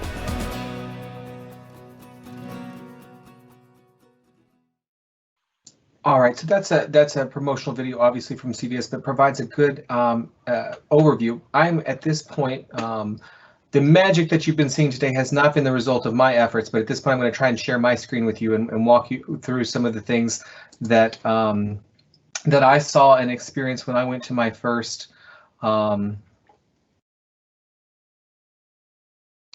first CVS Health Hub. There we go. Everything looked great from my perspective. So if we can go to the next slide. And one more. This is where I told you it looks very similar to your typical CVS, except for some of the signs on the doors. On the next slide, I've got a list of some of the services that they talked about in the video, but also that you'll see that there's ongoing care for diabetes and other conditions. They've also, that's within the existing Minute Clinic, and in many cases, the Minute Clinic has been expanded, and you still have access to preventative care as well as wellness services. Within the store, and I'll talk about this more in a minute, you have dietitian services, and they also, the care concierge is there to help you with health insurance navigation. So if you're not sure, Medicare, if you're not sure, if you don't have your federal insurance continuing and you're looking to buy something on the marketplace or so forth, they can help you with that and also help you understand what your benefits are, what they cover in terms of prescription drugs, as well as the services offered in the Minute Clinic. Everyday care, you can walk in and get 12 plus immunizations, including your flu shot, available now in most locations. They also do, and this surprised me, sleep assessments. This is something a lot of people struggle with, but they actually have a take-home kit that you can take home and do the sleep assessment. They don't have a room in the back with a cot where you're spending the night as a CVS, but they have a device you can take home and do your sleep assessment from home. They will do primary acute care as well as school and sports physicals. Some of the other things on the next slide, I just want to share what we're seeing as you walk into the store. It is a different feeling as soon as you enter the doors. There are touch screens that line the main aisle in the various stores with actionable information, and you'll see that there's information on nutrition, sleep, health, exercise, and more. And there's an option that you can input your information, have that sent to you via text message or via email. Maybe not the best ideas right now in terms of using a touch screen, but there is information playing there, and it is accessible to you. What I also found is just that the whole feel once you walk in, the displays are different. They still have the sections for grocery, beauty items, personal care products, and stationery, but the focus is really on these health products. You've got, as you can see in the one picture there, display cases that are backlit and have uniform products in some cases, including vitamins, nutritional supplements, weight management tools, and other health-focused items that they bring to the fore. We actually had to search around to find the grocery section. On the next slide, this is something that I found truly unique when it comes to these neighborhood stores, and that was the selection of durable medical equipment. You can see they have the lift chairs, they've got shower chairs, there are canes, there are wheelchairs and walkers, you've got CPAP machines, you've got, it's not featured here, but nebulizers. And not just that, typically we may be getting these from a mail order program or something along those lines, but you can see with the CPAP machines to help with sleep apnea, they've got replacement parts. So one thing stops working, gets dirty, you're not sure how to replace it, go and get the part. The store we visited actually has a DME specialist who is there, I think, a team of them who are there 5 to 6 days a week to answer questions that you have. You're not sure how to use your machine, come in, they will show you. You're not sure how to clean it, because that is important to some of the maintenance of some of these pieces of equipment. They can show you how to do that as well. So it's full service right there in the store. If you can advance to the next slide. And I mentioned earlier there's nutritional counseling. This is a picture of us meeting with, seated at the table there, one of the nutritionists who works at that store. There were 2 who work there on a rotating basis, but they're there pretty much full time. They offer nutritional counseling and the sessions aren't walk in, you get 5 or 10 minutes. She told us they average 30 to 45 minutes for the session. So someone can come in, get actionable information, talk through what their needs are. They also have health and wellness classes throughout the day. It's not just focused on the times when you're going to be at work. It also works when you're, they have evening classes and sometimes weekend classes for nutrition, for weight management, also sort of for diabetes management and so forth. The space that the Health Hub location we visited had group fitness classes. One of the nutritionists taught Zumba in mornings and evenings, and her colleague offered yoga classes, and they did chair yoga at I think 10 a.m. on Wednesdays, and that was offered for those who were retired and had time during the day and also didn't want to get down on the floor. Again, this is a way of meeting people where they are. They had, this is something that's so important, you'll hear us talk about when it comes to opioids in particular, spaces for medication disposal that are secure and safe.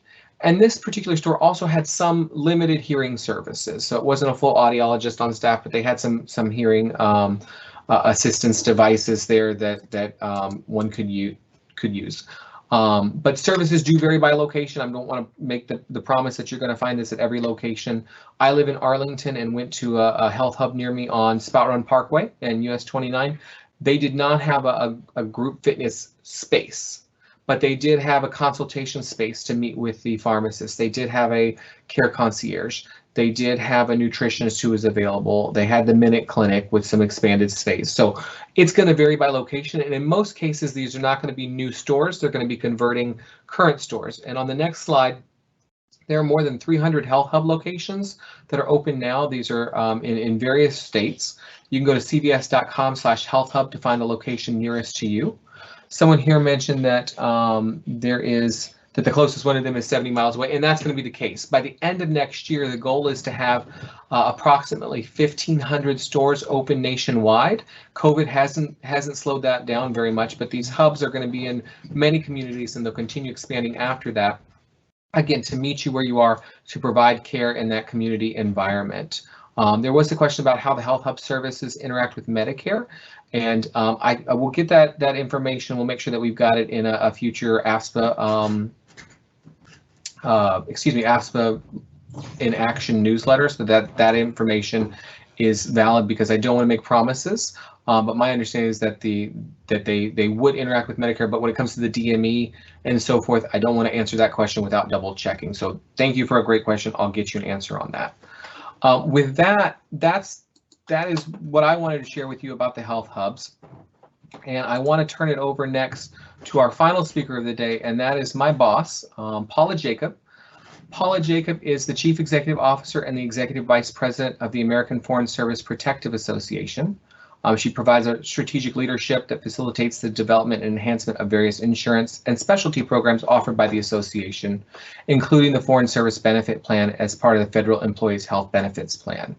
She also serves as the Executive Director of the Senior Living Foundation, where she provides proactive management to the vital organization solely devoted to helping the elderly Foreign Service retirees and widows. She oversees the grant support functions and key activities that are vital to the continued success of the foundation. She attended Creighton University, where she obtained her bachelor's degree, and has over 37 years of extensive experience in the insurance field, including her certification as a registered health underwriter. And she's also on the faculty of the Foreign Service Institute as a recognized subject matter expert in federal health benefits. With that, Paula, if you'd offer us your thoughts on the day. Good afternoon.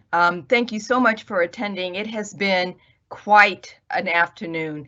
In spite of our earlier and most recent technology difficulties, I think that hopefully you will find that the afternoon was well spent, and we got tons of really great information about really important things that are happening today.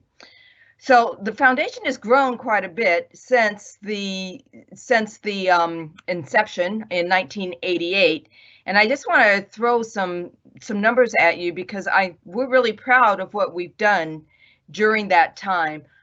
Since the beginning, our humble beginnings, we've actually helped, and the Resource Center has helped over 1,600 individuals. We have given financial assistance to over 250 individuals, and we've actually distributed $4 million in grants and in support to our most needy colleagues. The pandemic of the spring brought us really new challenges. For example, our care managers have really worked tirelessly through all of this. They have done things like we've even provided meals to people who really needed that support, and they were able to avoid going to the grocery store and putting themselves at risk. Both Joan and Kate have been very, very dedicated and passionate in their support of every single client.